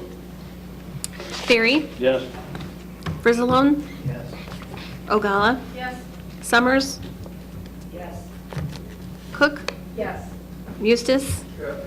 Rice? Tyson? Yes. Harris? Trainier? Yes. Fritz? Mueller? Yes. Gould? Van Dyne? Yes. Balich? Yes. Brooks? Yes. Ventura? Yes. Dollinger? Yes. Markham? Yes. Berkowitz? Yes. Cowan? Yes. Tuminello? Yes. Weigel? Yes. Corlitis? Yes. And Winfrey. Yes. 25 affirmative. 25 affirmative. That has been removed from the table. Okay. Proceed. Okay, then, Resolution 19-165, authorizing the IGA with Manuka, Shanahan, and the Shanahan Park District and the Forest Preserve District to jointly fund Phase 1 engineering for construction of a multi-use path in Manuka County Board District 6, and I so move. Moved by Ms. Winfrey. Second by Mr. Gould. Any discussion? Any discussion? Previous roll call by Ms. Rice, second by Mr. Harris. All in favor signify by saying aye. Aye. Contrary? Motion has carried. Okay. I move that we go into public hearing to open up for discussion around the liquor control ordinance, which would be to add a liquor license. Move from Ms. Winfrey for a public hearing. Second by Mr. Ferry. Madam Clerk, will you call the roll, please? Ferry? Yes. Frizzalone? Yes. Ogalla? Yes. Summers? Yes. Cook? Yes. Mustis? Yes. Rice? Tyson? Yes. Harris? Yes. Trainier? Yes. Fritz? Mueller? Yes. Gould? Yes. Van Dyne? Yes. Balich? Yes. Brooks? Yes. Ventura? Yes. Dollinger? Yes. Markham? Yes. Berkowitz? Yes. Cowan? Yes. Tuminello? Yes. Weigel? Yes. Crolitis? Yes. And Winfrey. Yes. Mr. Exec, sorry, Hold go on, ahead. hold on. 20, 25 affirmative. 25, we are in a public hearing. Mr. Executive, this public hearing is to increase the number of liquor licenses in Will County by 1.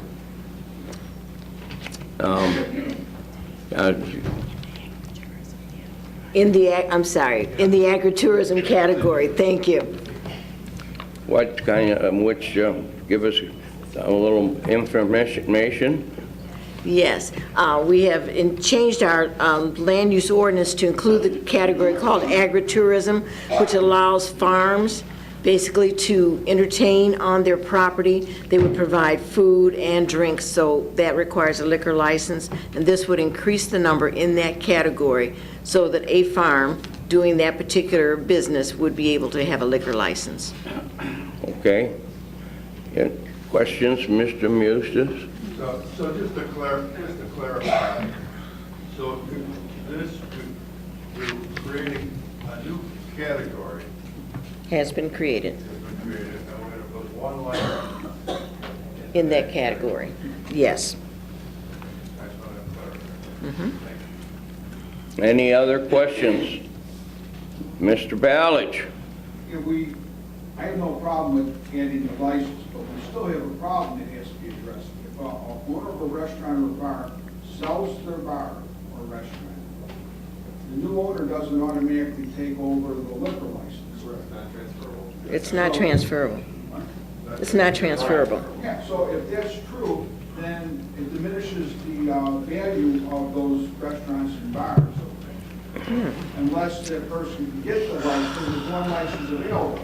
So we really need to make it where, do something to say that if a bar is sold, a license can be sold with it. If the person We may not qualifies want them to for have that license, Steve. Yeah. Mr. Tuminello?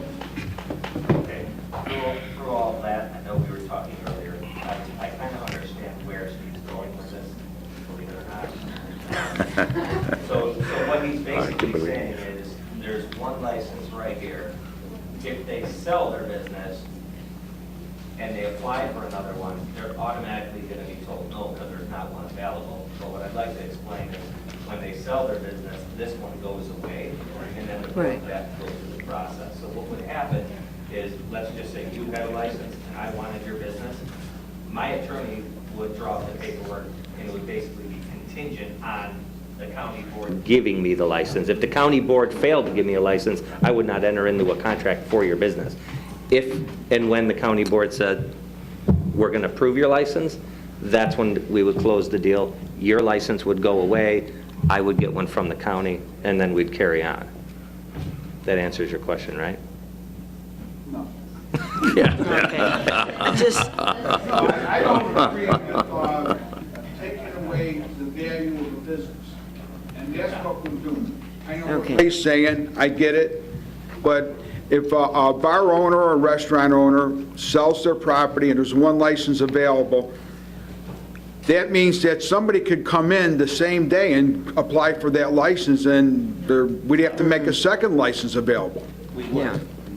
Well, there's no guarantee for a guy, so, I don't like when Mary, an would you owner like to could come be in down and trouble. straighten this? Yes. Clear this First of all, that's a up? different category, and there's not an automatic in this. Mary? So a liquor license cannot run with the land.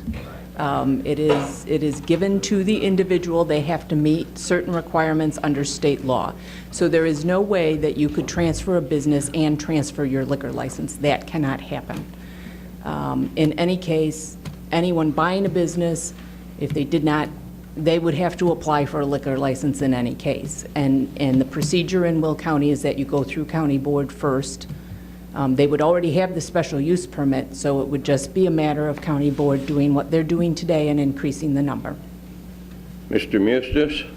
I was going to say it's no different than it is now. And most of businesses that would have like a liquor license, I'd say 99.999% of the time, the sale's contingent on obtaining the license. If they don't get a license, the sale doesn't go through. And there should not be a monetary value to a liquor license. And that, I think, kind of puts a monetary value on it if it automatically flows. I mean, that's my opinion. I don't know, Mary, if we've ever looked at it that way, but we just don't transfer them. Under state law, you can't transfer a liquor license from one person to another. Well, that's a state, Yeah. So the state because- license, Because to get your does not state transfer. license, you have to meet certain yeah, that's a requirements. good So- point you should make, is they have to get a state license also, and Correct. that's not transferable. Yeah, Correct. Right, okay. she already said that. Thank you. Any other discussion? Yeah. Any, Other questions? any other discussion? Any other discussion? Mr. Executive, I move to close the public hearing. Move by second, who's second? Mr. Frizzalone, call the roll, please. Ferry? Yes. Frizzalone? Yes. Ogalla? Yes. Summers? Yes. Cook? Yes. Mustis? Rice? Yes. Tyson? Yes. Harris? Yes. Trainier? Yes. Fritz? Mueller? Yes. Gould? Yes. Van Dyne? Yes. Balich? Brooks? Yes. Ventura? Yes. Dollinger? Yes. Markham? Yes. Berkowitz? Yes. Cowan? Yes. Tumanello? Yes. Weigel? Yes. Corlitis? Yes. Winfrey? Yes. 25 affirmative. 25, public hearing has been closed. Proceed.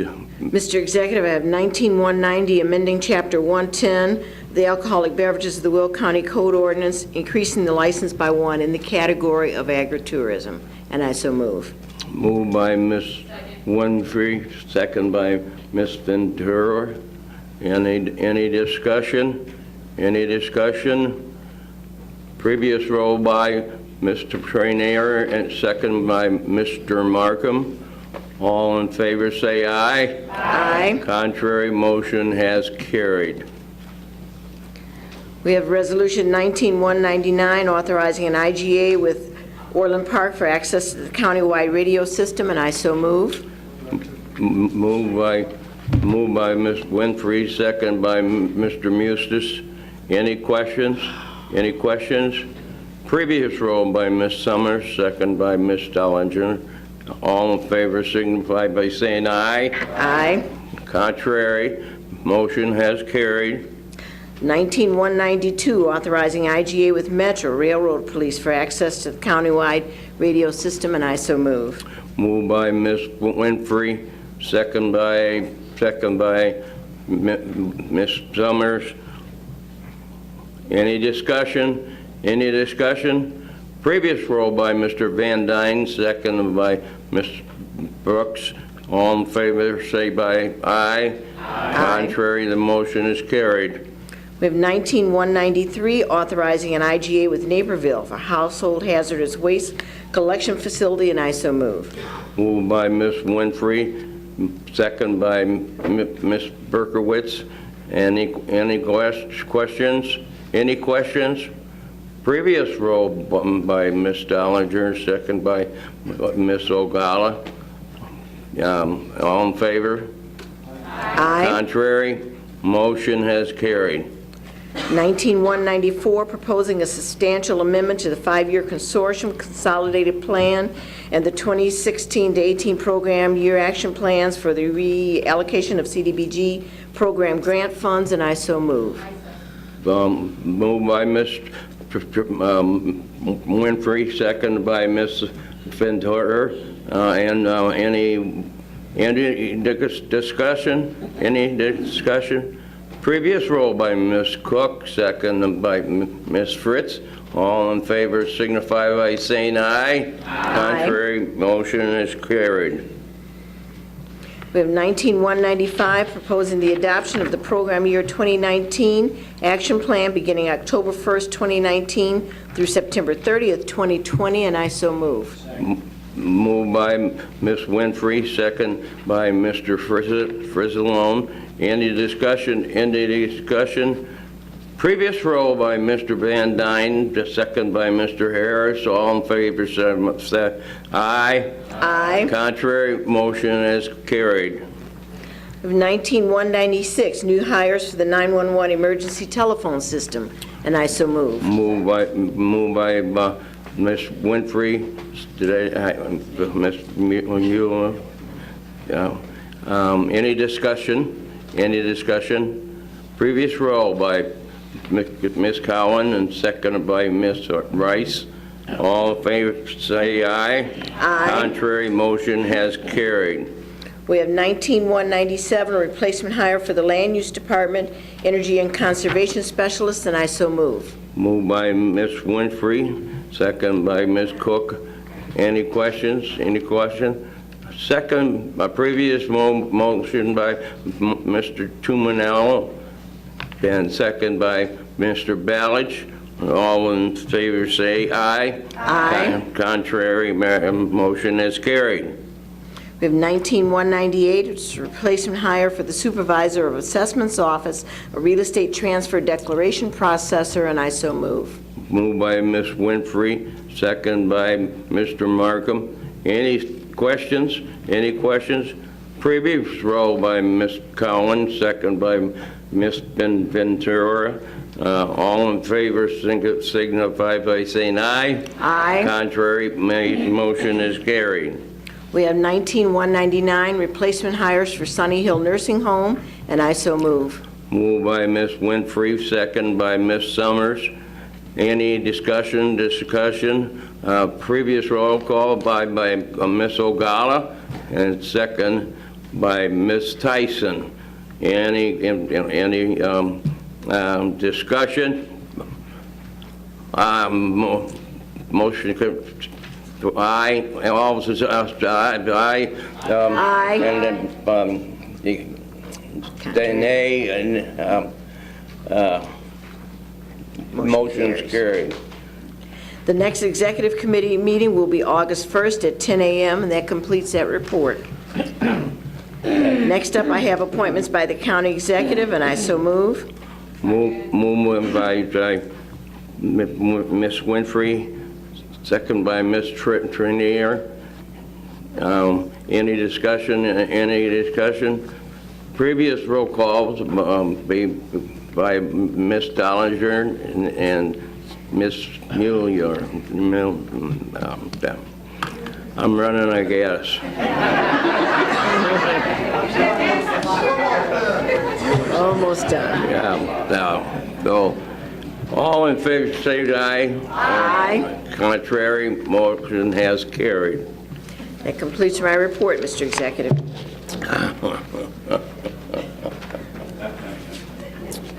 Okay.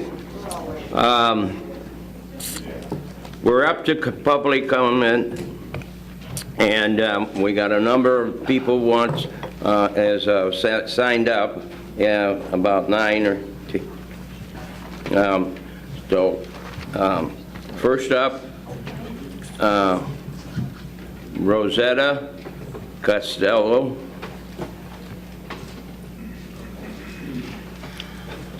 Where is it? Well, that's what I said, I wanted to comment as We're gonna have to limit the speech 3 to 4 minutes. 2 to 3 is what would have been better.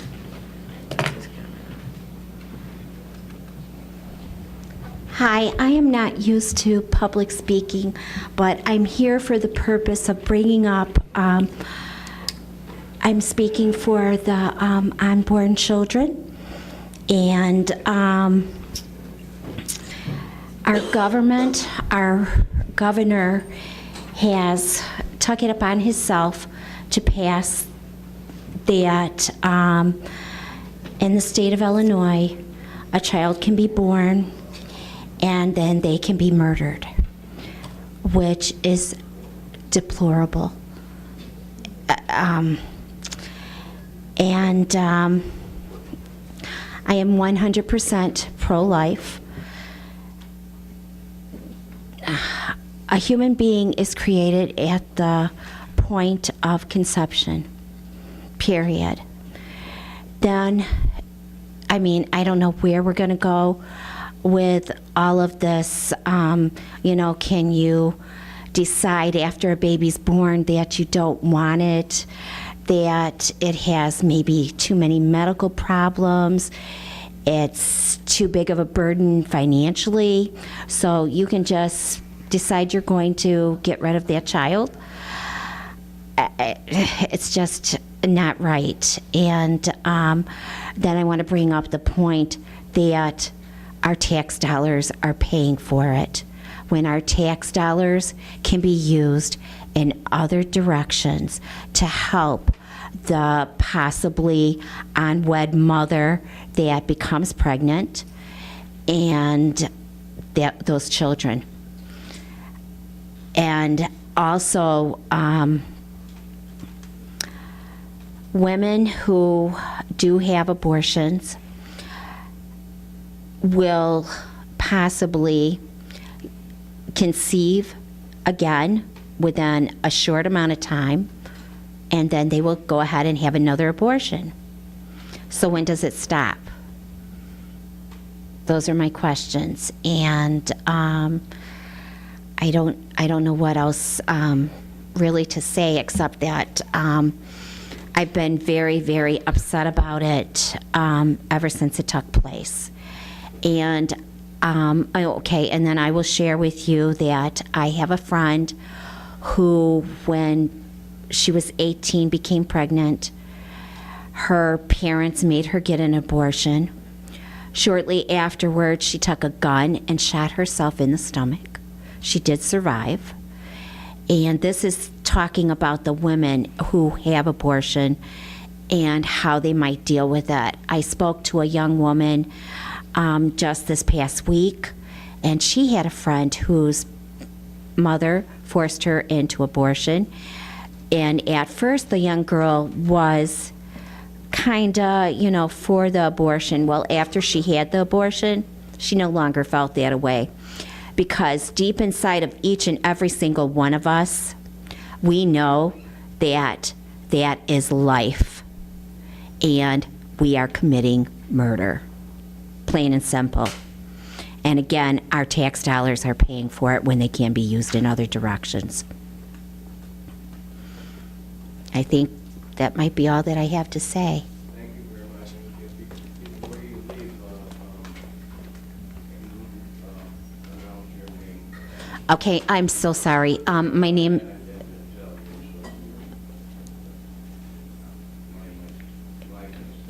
It's okay. It's okay. Okay, my name is Rosetta Costello.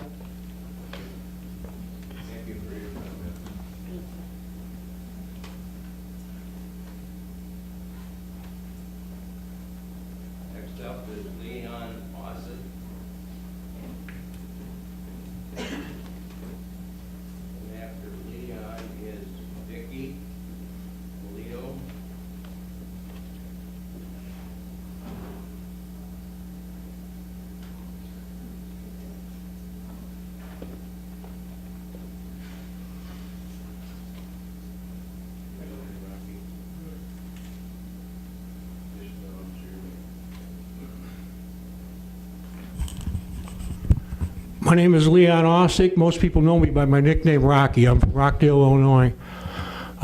Last month, I understand that there was an attempt to put a resolution on the agenda condemning this full-term abortion, and it was refused, and then it was read into the record. I just have to wonder, what kind of people support this full-term abortion? What kind of human beings do that? If you don't speak out against it, it means you're for it. It's just absolutely disgusting to me. One of the founding statements for our country, life, liberty, and the pursuit of happiness, but you take life away from people when they're born? What's our country coming to? You know, what good reason could there be for killing a baby? I have a 7-month-old grandson, and I was holding him 20 minutes after he was born, and I'm looking at him and I'm thinking, my God, how could anybody hurt this child, or any child? I just think it's disgusting that you people condone this. That's all I have. Thank you.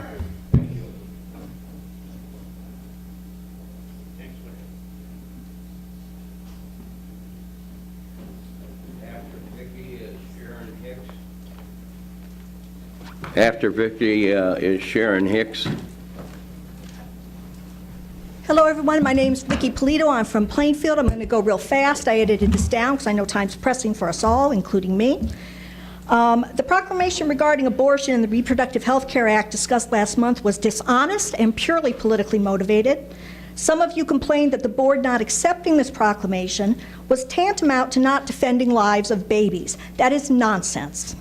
What the board rejected was approving and promoting a document that was full of false premises, that was a piece of the ongoing attempt to control women and deny them their rights, that was nothing more than a cheap political stunt. Why would anyone agree to support being lied to and used? Last month, one commissioner told us that he'd read to us what was just signed in the RHA as a justification for this proclamation's need. A couple of things about this.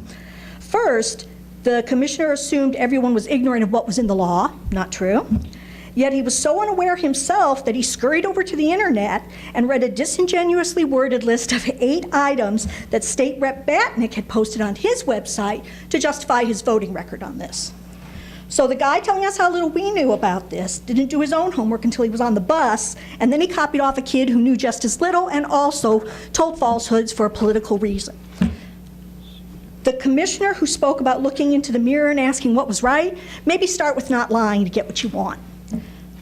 To save time, I'm going to break down just 4 of those 8 listed claims, though all of them are demonstrably false. Removing the requirement that a coroner investigate the death of a woman who dies during an abortion. Coroners, who do not have to be NDs in much of the United States, including in Illinois, investigate deaths as part of criminal investigations. They are part of law enforcement. Abortion is no longer under the criminal code, it is under the health code, because abortion is not illegal. If warranted, a coroner or a medical examiner can still investigate a suspicious death. So no sale on the implication that somehow somebody's going to be murdering women and getting away with it because there's no investigation. That's baloney. Allowing non-doctors to perform abortions. We're well into the 21st century. There's been a steady and growing shift to delivery of health care by non-MDs like nurse practitioners, physician's assistants, et cetera, for lots of conditions and procedures, and you should get used to it because that's going to continue as medical tech evolves.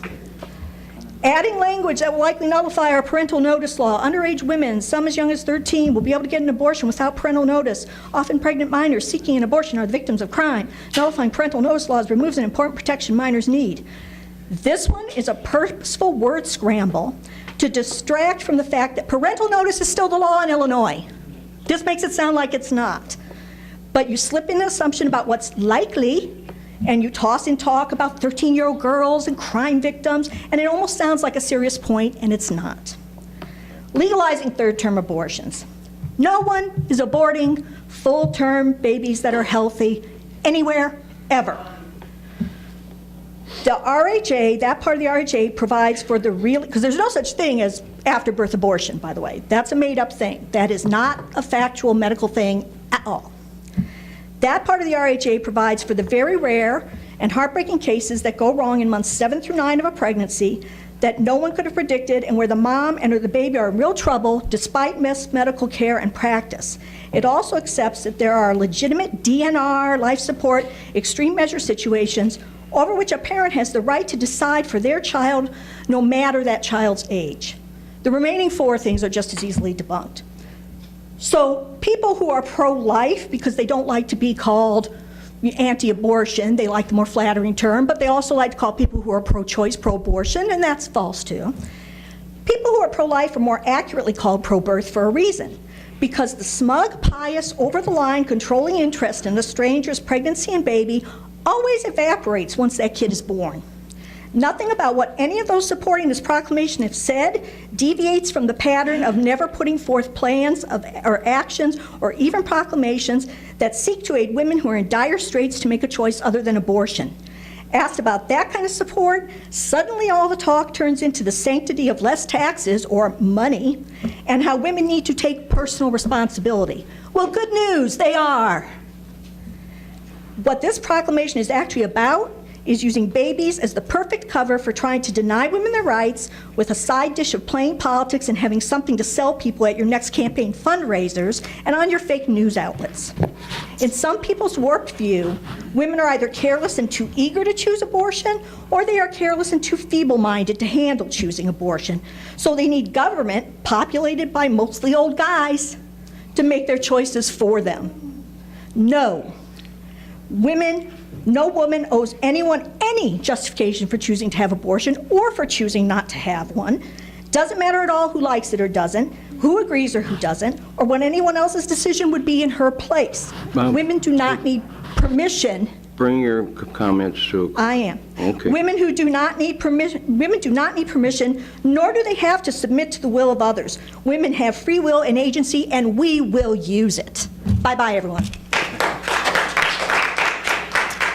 Thank you very much.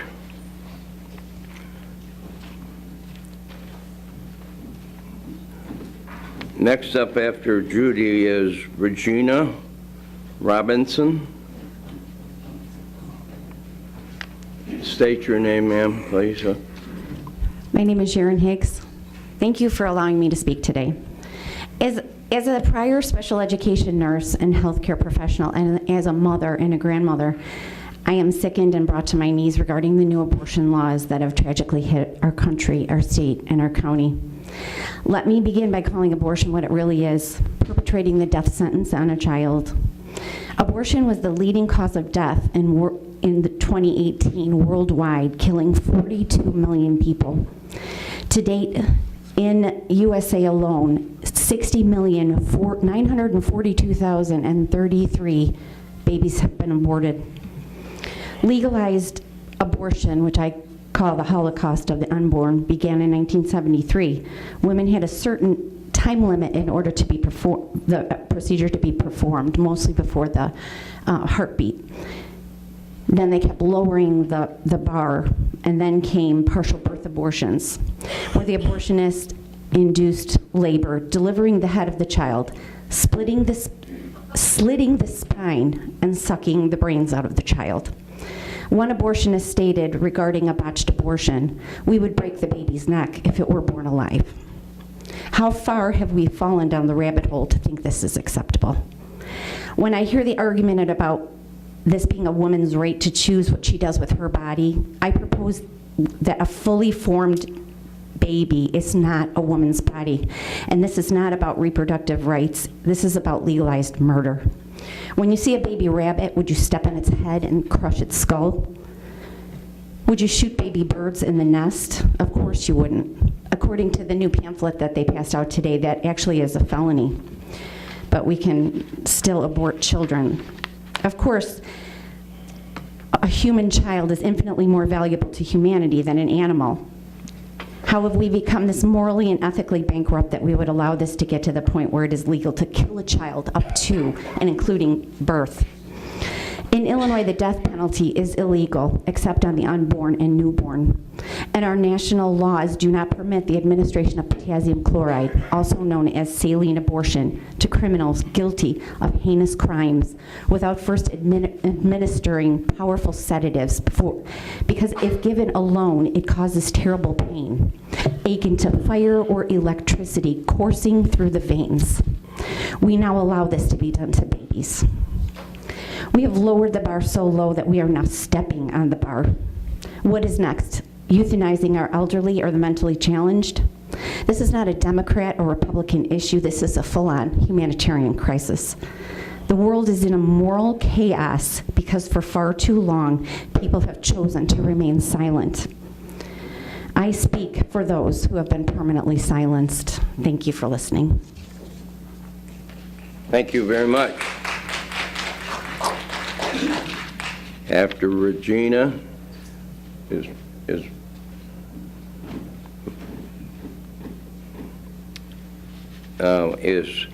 Miss Flattery.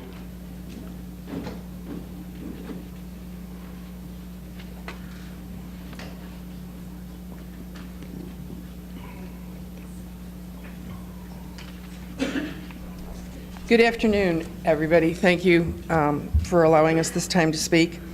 Could you give us your name? Oh, I'm sorry. I thought I did. Okay, thank you. I'm Judy. Thank you. I'm Judy Wooten from Shanahan, Illinois. Thank you again for this time. I cut out some spots here. Okay. In 1916, Margaret Sanger founded her first clinic in Brooklyn, New York. Then she formed her organization, which was first known as the American Birth Control League in 1921. That organization changed its name in 1942 to Planned Parenthood. When Margaret Sanger began the American Birth Control League, it was solely for the express purpose of decreasing, and I quote, the Negro population. Everyone was convinced that it was just a clump of cells and the, quote, Negro population could eventually be eliminated by encouraging this elimination of the new lives. Obviously, her intentions were horrendous. But what can you expect from someone who thought her best friends were Adolf Hitler and all the eugenicists? That is what she wanted to do with Planned Parenthood. Unfortunately, history has swept the original intentions aside and under the rug, and it has converted it to a woman's rights issue. It is not a woman's rights issue. It is a baby's issue. And it is no longer just the chant of my body, but my right. And just as other laws have changed, as we have learned new scientific techniques and new ways to decide things, the baby is now considered viable at a very, very early age. I'm not even going to quote anything because that changes very quickly. It is a living human being, and its life needs to be respected and protected. Because as I become older, I truly wonder, when will the death panels that were laughed and scoffed about just a few years ago, anybody who knows and has an older relative knows that those are truly there. They decide whether tests are going to be given dependent on your age. So for years, I have said, and I ask you to respectfully consider this, that this is not a partisan issue. This should not be Republican versus Democrat. I, for years, have said, I don't care if you put a D or an R behind your name. Everybody needs to put an A for American, and that's what we are first. And I truly ask that you respect life. Thank you very much. Thank you. Thank you very much.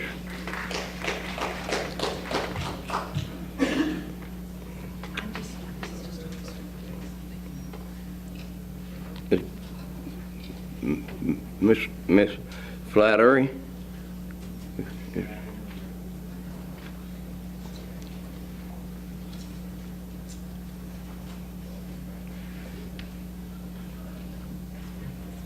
After Miss Flattery, Miss Ropo?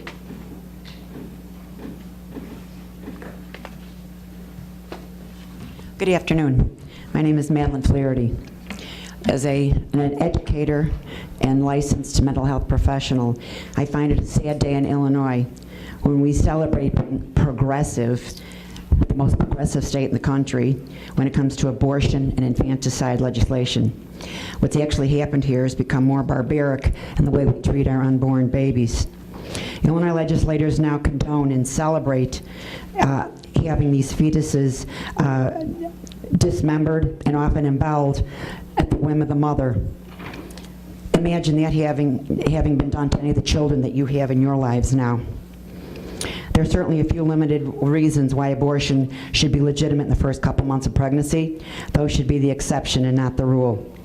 It's much easier to use the clinical terminology fetus and abortion so that we can remove the human emotion and the human connection to these babies in utero. But make no mistake, once that heartbeat starts, that fetus is a human being. That baby feels the pain of being tortured when its limbs are being ripped from its body and it's being disemboweled in some cases, or the brain sucked out, or the neck being broken. It's no wonder that organizations don't want pregnant women to know what goes on in an abortion, as seen in the movies Unplanned and Gosnell. Those are real eye-openers. And how about the sale of baby parts? I guess there's no moral compass left.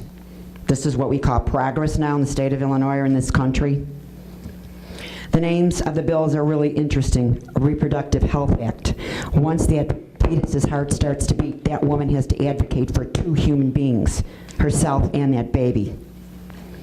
It's not just one woman worrying about her reproductive rights. And then here's a concept. How about reproductive health responsibilities? It's also interesting that many women are concerned about the rights to control their bodies, but there's no concern about self-control in many instances. And in the current culture of I want what I want and I want it now, there's absolutely no concept or thought about taking responsibility for one's actions. There are some fairly successful ways to prevent pregnancy. You've got birth control pills, IUDs, condoms, and then there's that really revolutionary idea that's a really dirty word. It's called abstinence.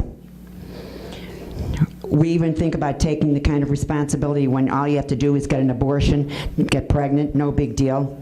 This should really be very helpful to the slave trade. They have one less thing to worry about, their sex slaves getting pregnant. Quick trip to Illinois, problem solved. No cost to anyone but the residents and taxpayers of Illinois. As a result, I guess that's why we need all those additional taxes in Illinois. Respect for the beliefs of others is also missing. Those who believe in the sanctity of life are mocked and scorned, called hypocrisy. This bill should have been put on the ballot, not taken up in Springfield and shoved through. The bottom line is that once that heartbeat starts, these are living human beings that are in the developmental stages prior to birth. Sadly, some are allowed to die depending on the whim of the mother once those babies are born. Fathers have not much say, and the parents of the teens have no consent, not notice, no consent. It's infanticide. There are many couples in this country that would love to adopt babies, but we've just passed some horrific legislation. We have a lot of concern for the children at the border. What about the babies that we have right here every day in our own country, in our state? And again, as discussed, Margaret Sanger, her purpose for Planned Parenthood should be, everybody should be appalled at that. It's interesting how many people that are interested in women's rights and reproductive health are so willing to turn their health care over to the government. There are a lot of people that would love to adopt babies, and that's where we should be going with this. We should be celebrating life and not destroying and passing and celebrating this kind of barbarity. So I would ask this body, if this resolution comes forward, to either vote no or abstain. Thank you.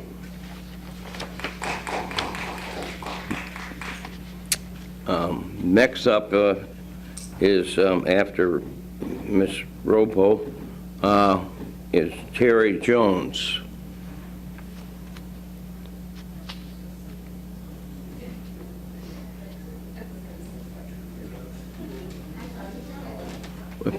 Is up right now is Nacita Ropo.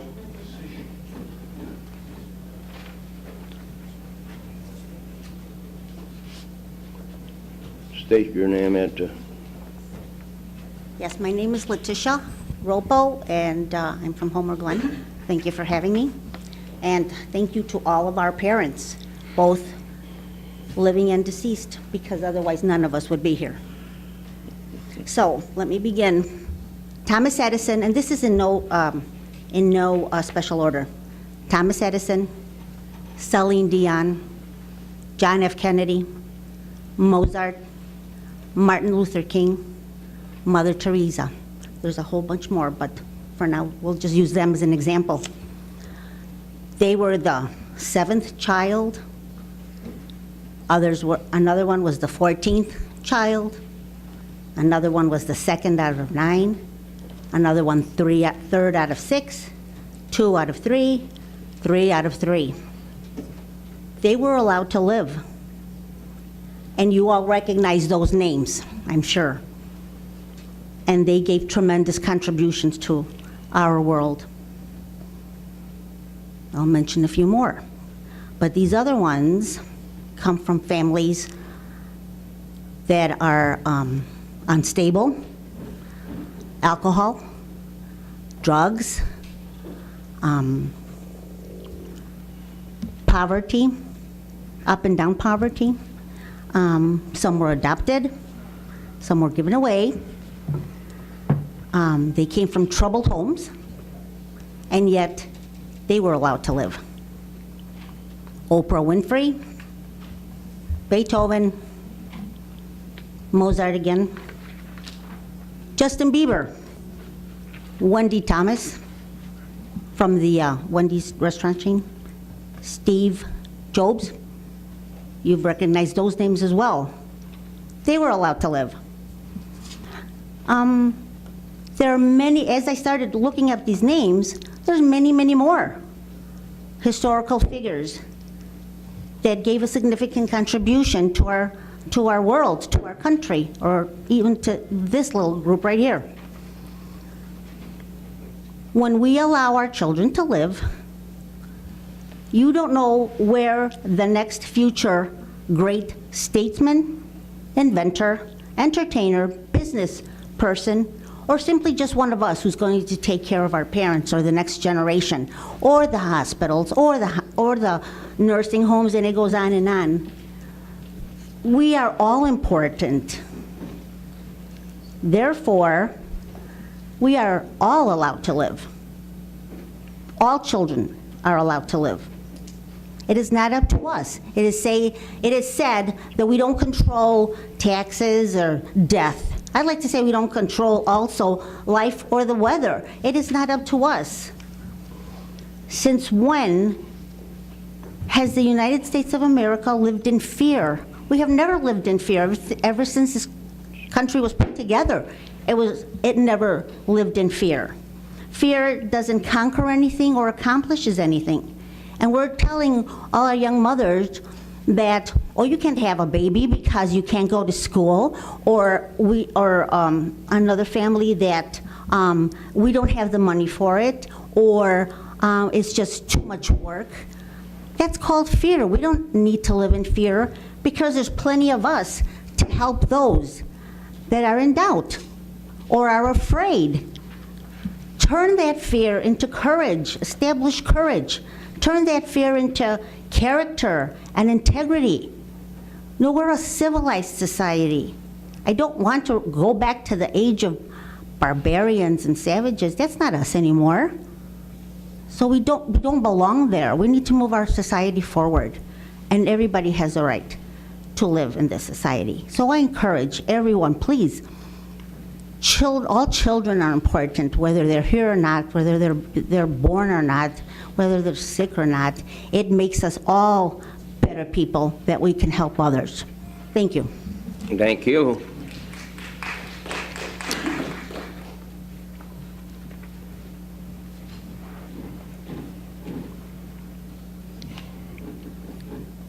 Terry Jones? No, sir, Regina Robinson. Oh, okay. Okay, come up. Don't worry, this happens to me at home too. What happened? No, I made, And I will tell you that if I get through this in under 3 minutes, my husband will be amazed. I work very hard at that. My name is Regina Robinson, and in order to help me make it through the case for life, I brought some reinforcements with me. First of all, I'd like to quote Dr. Mildred Jefferson, and what she said was, "Today it is the unborn child. Tomorrow it is likely to be the elderly or those who are incurably ill. Who knows but that a little later it may be anyone who has political or moral views that do not fit into the distorted new order. I am at once a physician, a citizen, and a woman, and I am not willing to stand aside and allow this concept of expendable human lives to turn this great land of ours into just another exclusive reservation where only the perfect and the privileged and the planned have a right to live." Dr. Martin Luther King said, "How can the dream survive if we murder children? Every aborted baby is like a slave in the womb of his or her mother. The mother decides his or her fate." Maya Angelou, as a teenage unwed mother, said that, "I'm telling you that the best decision I ever made was to keep that baby." She had a son. "I can't imagine my life without him." Andre Botticelli, who's a famous Italian opera singer, while he was in the room, the doctors told his mother that he would be damaged in some way, shape, or form, and they wanted to abort her son. She said no. What a great loss to this world. Should he not have been born, his voice would have been silenced. Who knows what these aborted babies could accomplish in their lifetime if given the opportunity that each one of us have had to be born. Dr. Ben Carson, a noted neurosurgeon, said, "As a surgeon, I have operated on infants pre-birth, and I can assure you that they are very much alive." Life, liberty, and the pursuit of happiness is a well-known phrase in the Declaration of Independence. The phrase gives 3 examples of the unalienable rights which the Declaration says have been given to all humans by their Creator and which governments are ordered to protect, created to protect. Nothing in our Constitution suggests that government is a grantor of rights. Instead, government is a protector of rights. In this case, unborn babies have no voice. That is why they depend on all of you. Our most precious commodity and our future. I want you all to go home and look in the eyes of your children, your grandchildren, and tell me that abortion is a good idea. That the loss of these children, God knows what they could have become in their lifetime, is a good idea to eliminate them. And remember this, society is judged by how it treats its most vulnerable. Thank you for your time. Thank you. Sorry to mess up. Terry Jones.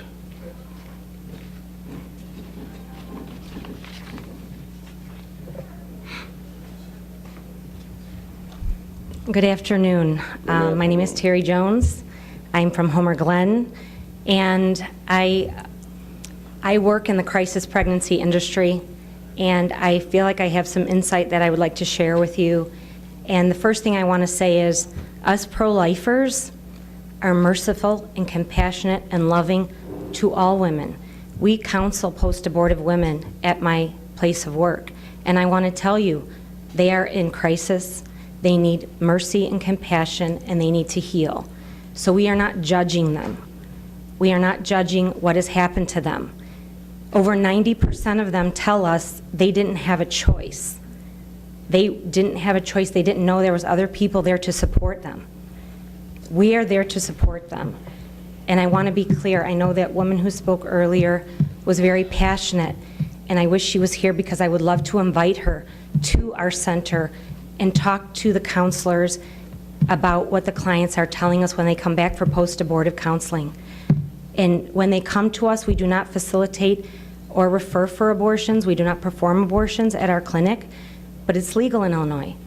And if they go have one, we welcome them back for counseling, because the people who perform the abortion never tell them about what's going to happen afterwards. Hearing babies cry in the night, the depression, cancer sometimes, infertility, and they struggle with this. And it might not be the next day or the next week, but we've had women come 7 years later, 10 years later, 30 years later to tell us how that moment, that day where they were so desperate that they felt abortion was the only choice they had, has weaved into the tragedy of many things for the rest of their life.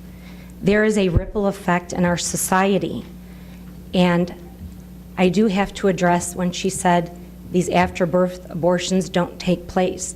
They do take place. They're taking place right now in our state. I can verify they are, and this is what happens. And just because I think ignorance is not an excuse to be complicit with something, I'm going to let you know this is what happens, and this is what is happening. I'm not being dramatic or making anything up. So women in late term or second term, if they decide that they want to have an abortion or someone tells them that there's a health risk, first of all, most doctors will tell you what should happen is an immediate C-section. An immediate C-section will save the woman whose health is at risk, and they will try and save the baby. That's what should happen. Sometimes what happens is these abortions, these late-term abortions, do not take place just over a few minutes. These are days. They have to have something put inside of them to soften their cervix. It's a seaweed compound. It happens over a few days. It's not pleasant. It's painful. They start having contractions, and then if the baby slips out, it's alive. There are mothers who have seen their babies put in plastic bags in Illinois and suffocated. Now this woman who thought this is what she wanted has to live the rest of her life with that vision. And it's not just this woman. It's the doctor, it's the nurse, it's the assistant, it's the person who took the garbage out. There is a ripple effect to this awful thing that is happening. Please don't think it's not. And now that it's legal, it's going to continue to happen. If the baby is further along, towards 9 months, and the shot through the belly into the baby's heart didn't kill the baby, because once in a while it doesn't, and the baby slips out, and it's alive, and it's sitting there. It's awful. It's awful for everyone involved. It's awful for the mother who thought this was the right idea, and if her life was in jeopardy, that is sad, and a decision has to be made. But the right decision is an immediate C-section.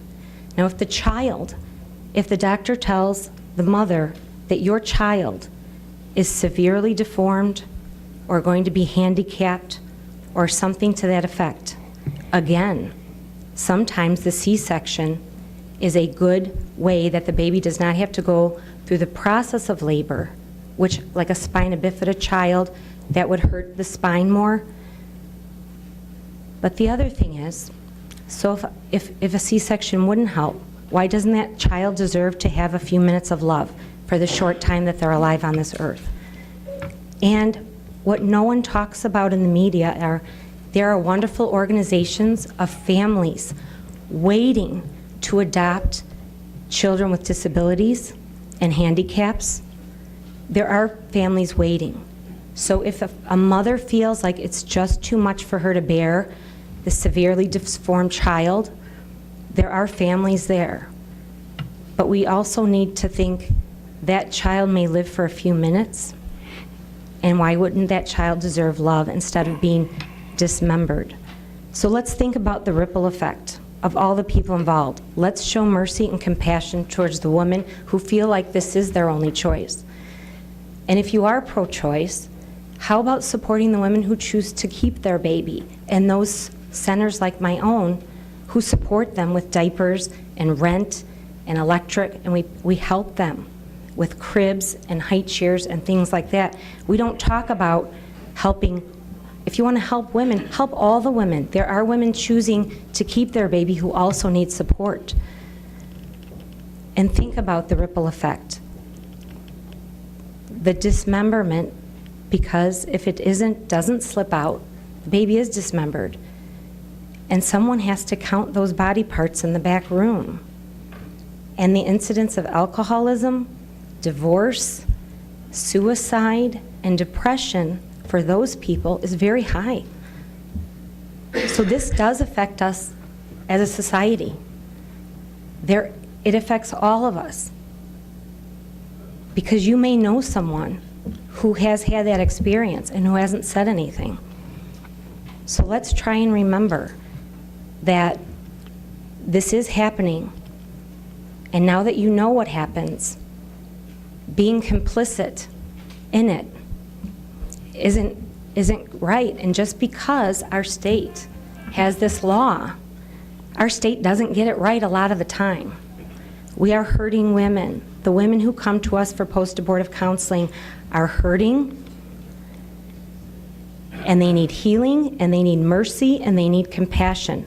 We are not judging them. The situations they were in are rough. I'm not going to lie. They are rough situations. But when they have an abortion, this affects the rest of their life. So this very temporary fix has very long-term effects. Thank you very much. Sorry about taking so long.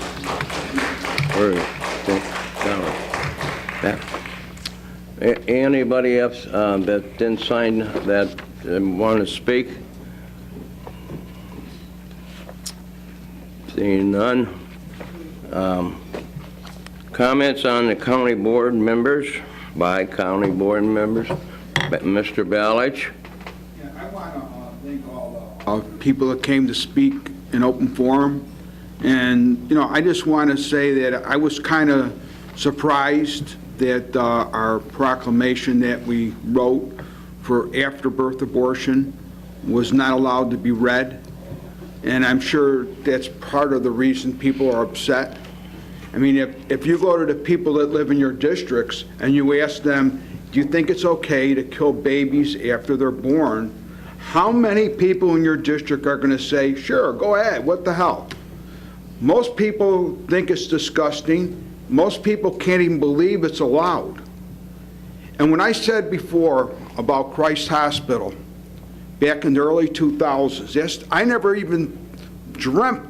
I was in my 40s, and I never dreamt that there was such a thing as killing a live baby or letting it die. Never thought it was possible in the United States. I thought that was something for some third world country. Well, guess what? I met a girl named Jill Stanek, and you can Google her name because she's all over the place, because she was working in the warming station at Christ Hospital, where the babies that were born alive were put in a blanket, and the nurses held them till they died, and they didn't get any water or food. So it's been going on for a long time, and if you don't believe me, Jill Stanek, just Google her name. You'll see all the stuff that went on. This is a sick thing. And what I said earlier, who makes the rules? And as a county, I didn't say make this a sanctuary county for live babies. I just said it's wrong. There's a point where we have to stand up for what's right. And it doesn't seem like we're getting there. And it's very upsetting to me. And I better stop talking because I'm not going to get really mad. Miss Winfrey. Thank you, Mr. Executive. Just a reminder, I forgot to mention earlier, is that Rhonda Novak was holding a workshop on the property tax assessments process immediately following the board meeting about the quad year piece, and I don't know, I'm looking at the time, if people are still willing to stay for that, if we're going to have enough to make that workable, or if we need to reschedule. So I'd like to have a show of hands of those people who are willing to stay. How long is it? Is it an hour? I see one, two. Less than, I would say 20 minutes. So those willing to stay? Okay. Do you want to keep it? Okay. So then we will keep it then. So following the wrap-up of this, we'll have that committee of the whole. Thank you. Mr. Harris? Oh, could I, Mr. Executive, excuse me, Ken? Okay. Could you just add one more thing to that? Oh, you still want? Sorry. For those people who can't stay, we will be providing the handout, so everybody will have a handout to put into their binders so that you can get the information. Now I'm done. Okay. Mr. Harris? Yeah, I have a public service announcement. It's from a tweet I saw on Twitter, but it's a public invitation to honor a veteran with no family at the Abraham Lincoln Cemetery on tomorrow, 2:30 p.m. It's quoted by our state's attorney, Jim Glasgow, "No veteran should have a lonely funeral when he fought to keep us safe." I'm not a veteran, but I think this is very interesting, and I think we should all try to accommodate those who don't have family. So once again, it'll be tomorrow at the Abraham Lincoln Cemetery at 2:30 p.m. Thank you. Thank you, Kenny. Anybody else? Mr. Brooks?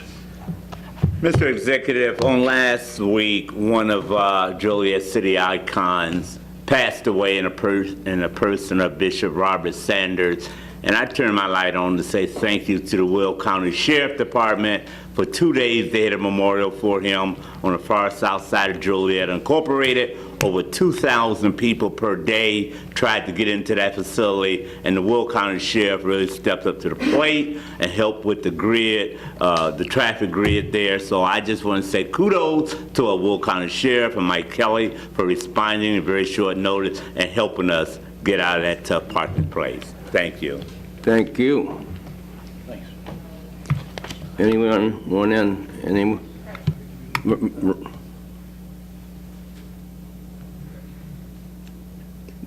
Miss Dollinger?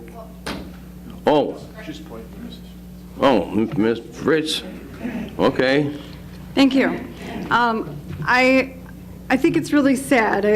The public comments started just before the 2-hour mark of this meeting and went on for 45 minutes.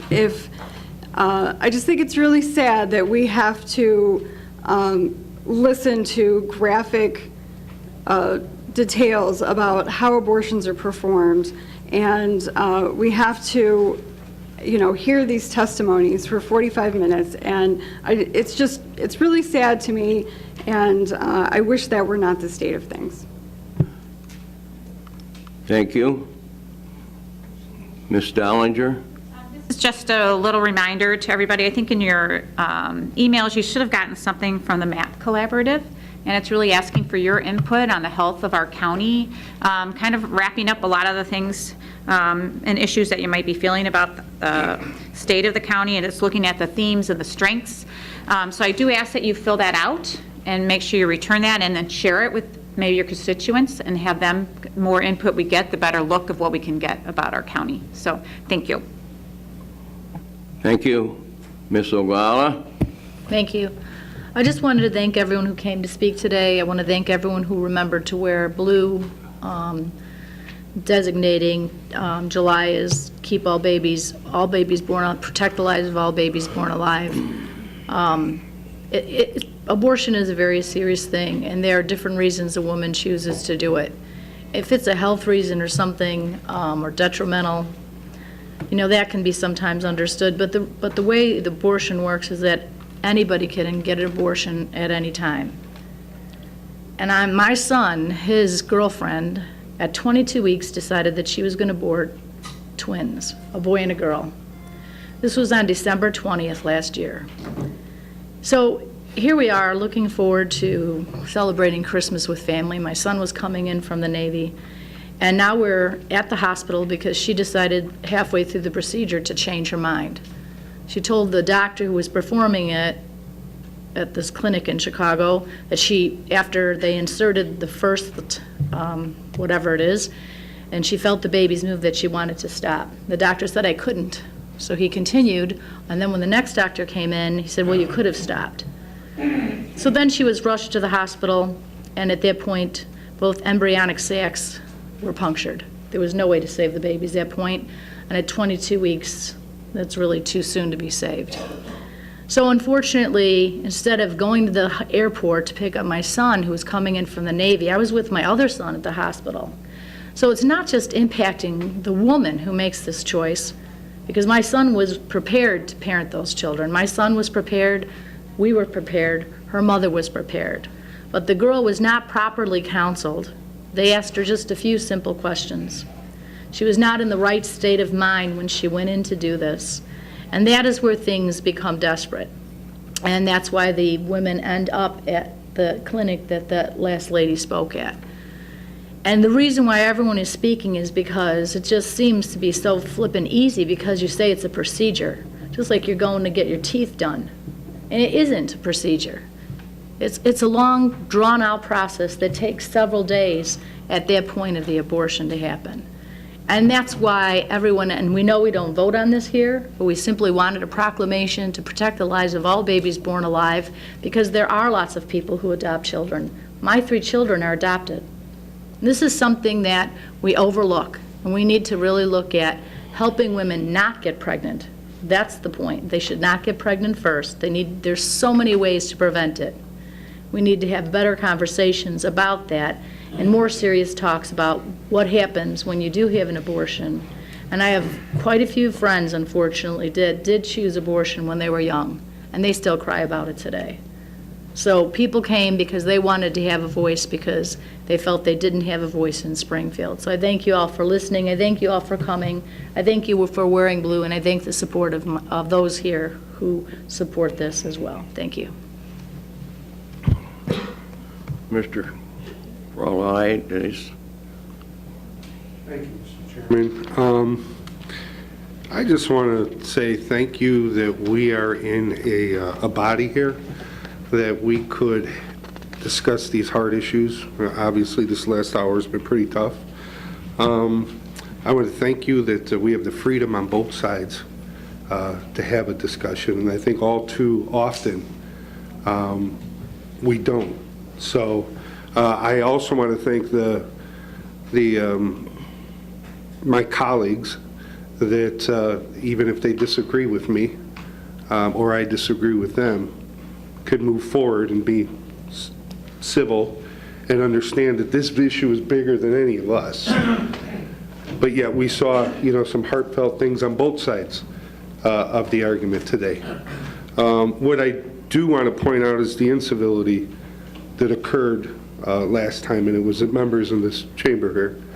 And I would ask, I know these are heated issues.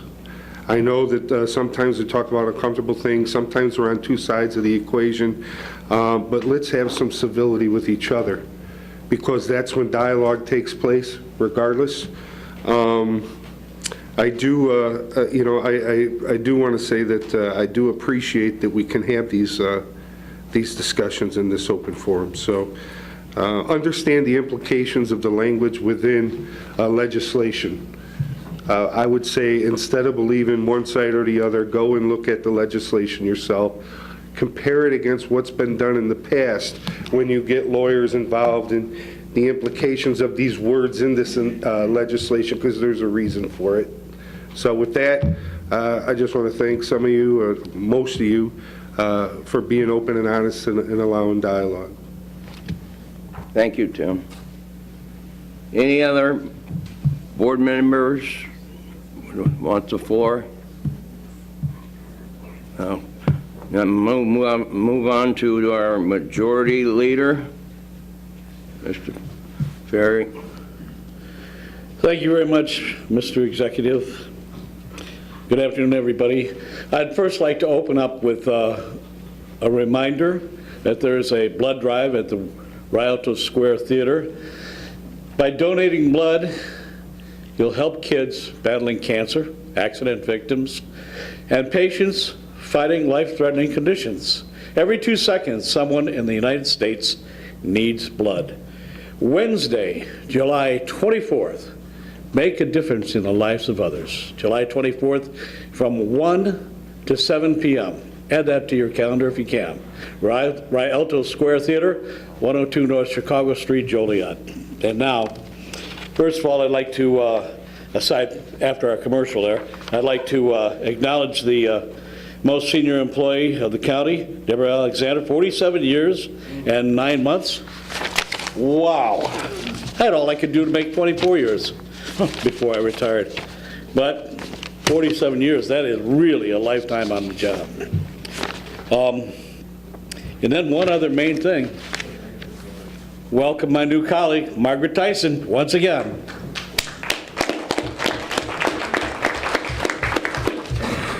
Thank you.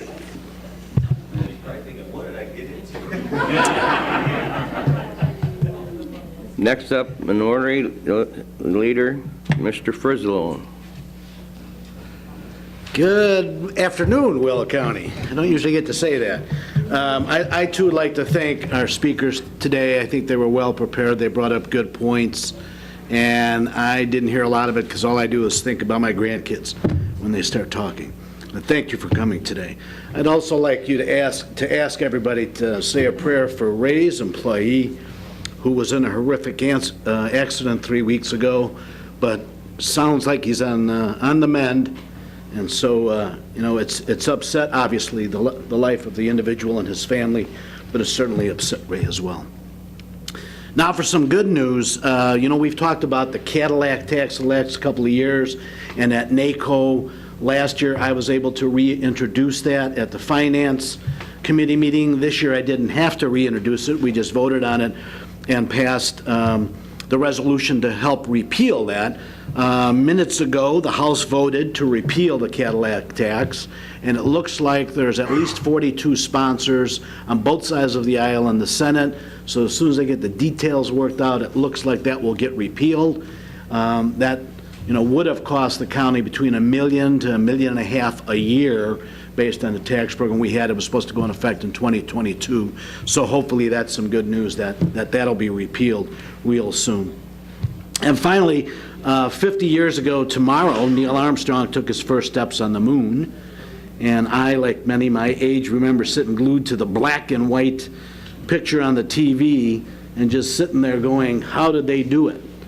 And of course, we all thought they had those little digital high-powered computers that helped them get there, which of course, you know, today, my iPhone has more computing power than the module, the lunar module and the command module put together. And so, you know, if you consider the task that they accomplished, it makes me wonder why some of the issues we deal with today seem so insurmountable. So I think it comes down to one team, one nation, working and cheering each other on together to make things happen. And so let's work together in that same kind of team effort that they did in 1969, and maybe we can have some more great leaps in Will County. Thank you. Thank you, Michael. Next up, our speaker, Denise. Thank you, Winfrey. Mr. Executive. I just have a couple of three things. First of all, thank you to everybody this morning for your input and your willingness to speak whatever your particular positions were on a number of issues today. That's really healthy and helpful for all of us. Secondly, I just want to compliment ISACO, our state organization. We had the biggest turnout ever at the NACO conference this year because of the work that's being done to promote a unified state organization. So kudos to that group. And third, I want to thank everybody for me personally, because last year you passed a resolution supporting me for the NACO Board of Directors. That came true at this conference in Las Vegas. I was named to the National Board of Directors. So thank you all for your support. And that's all I have.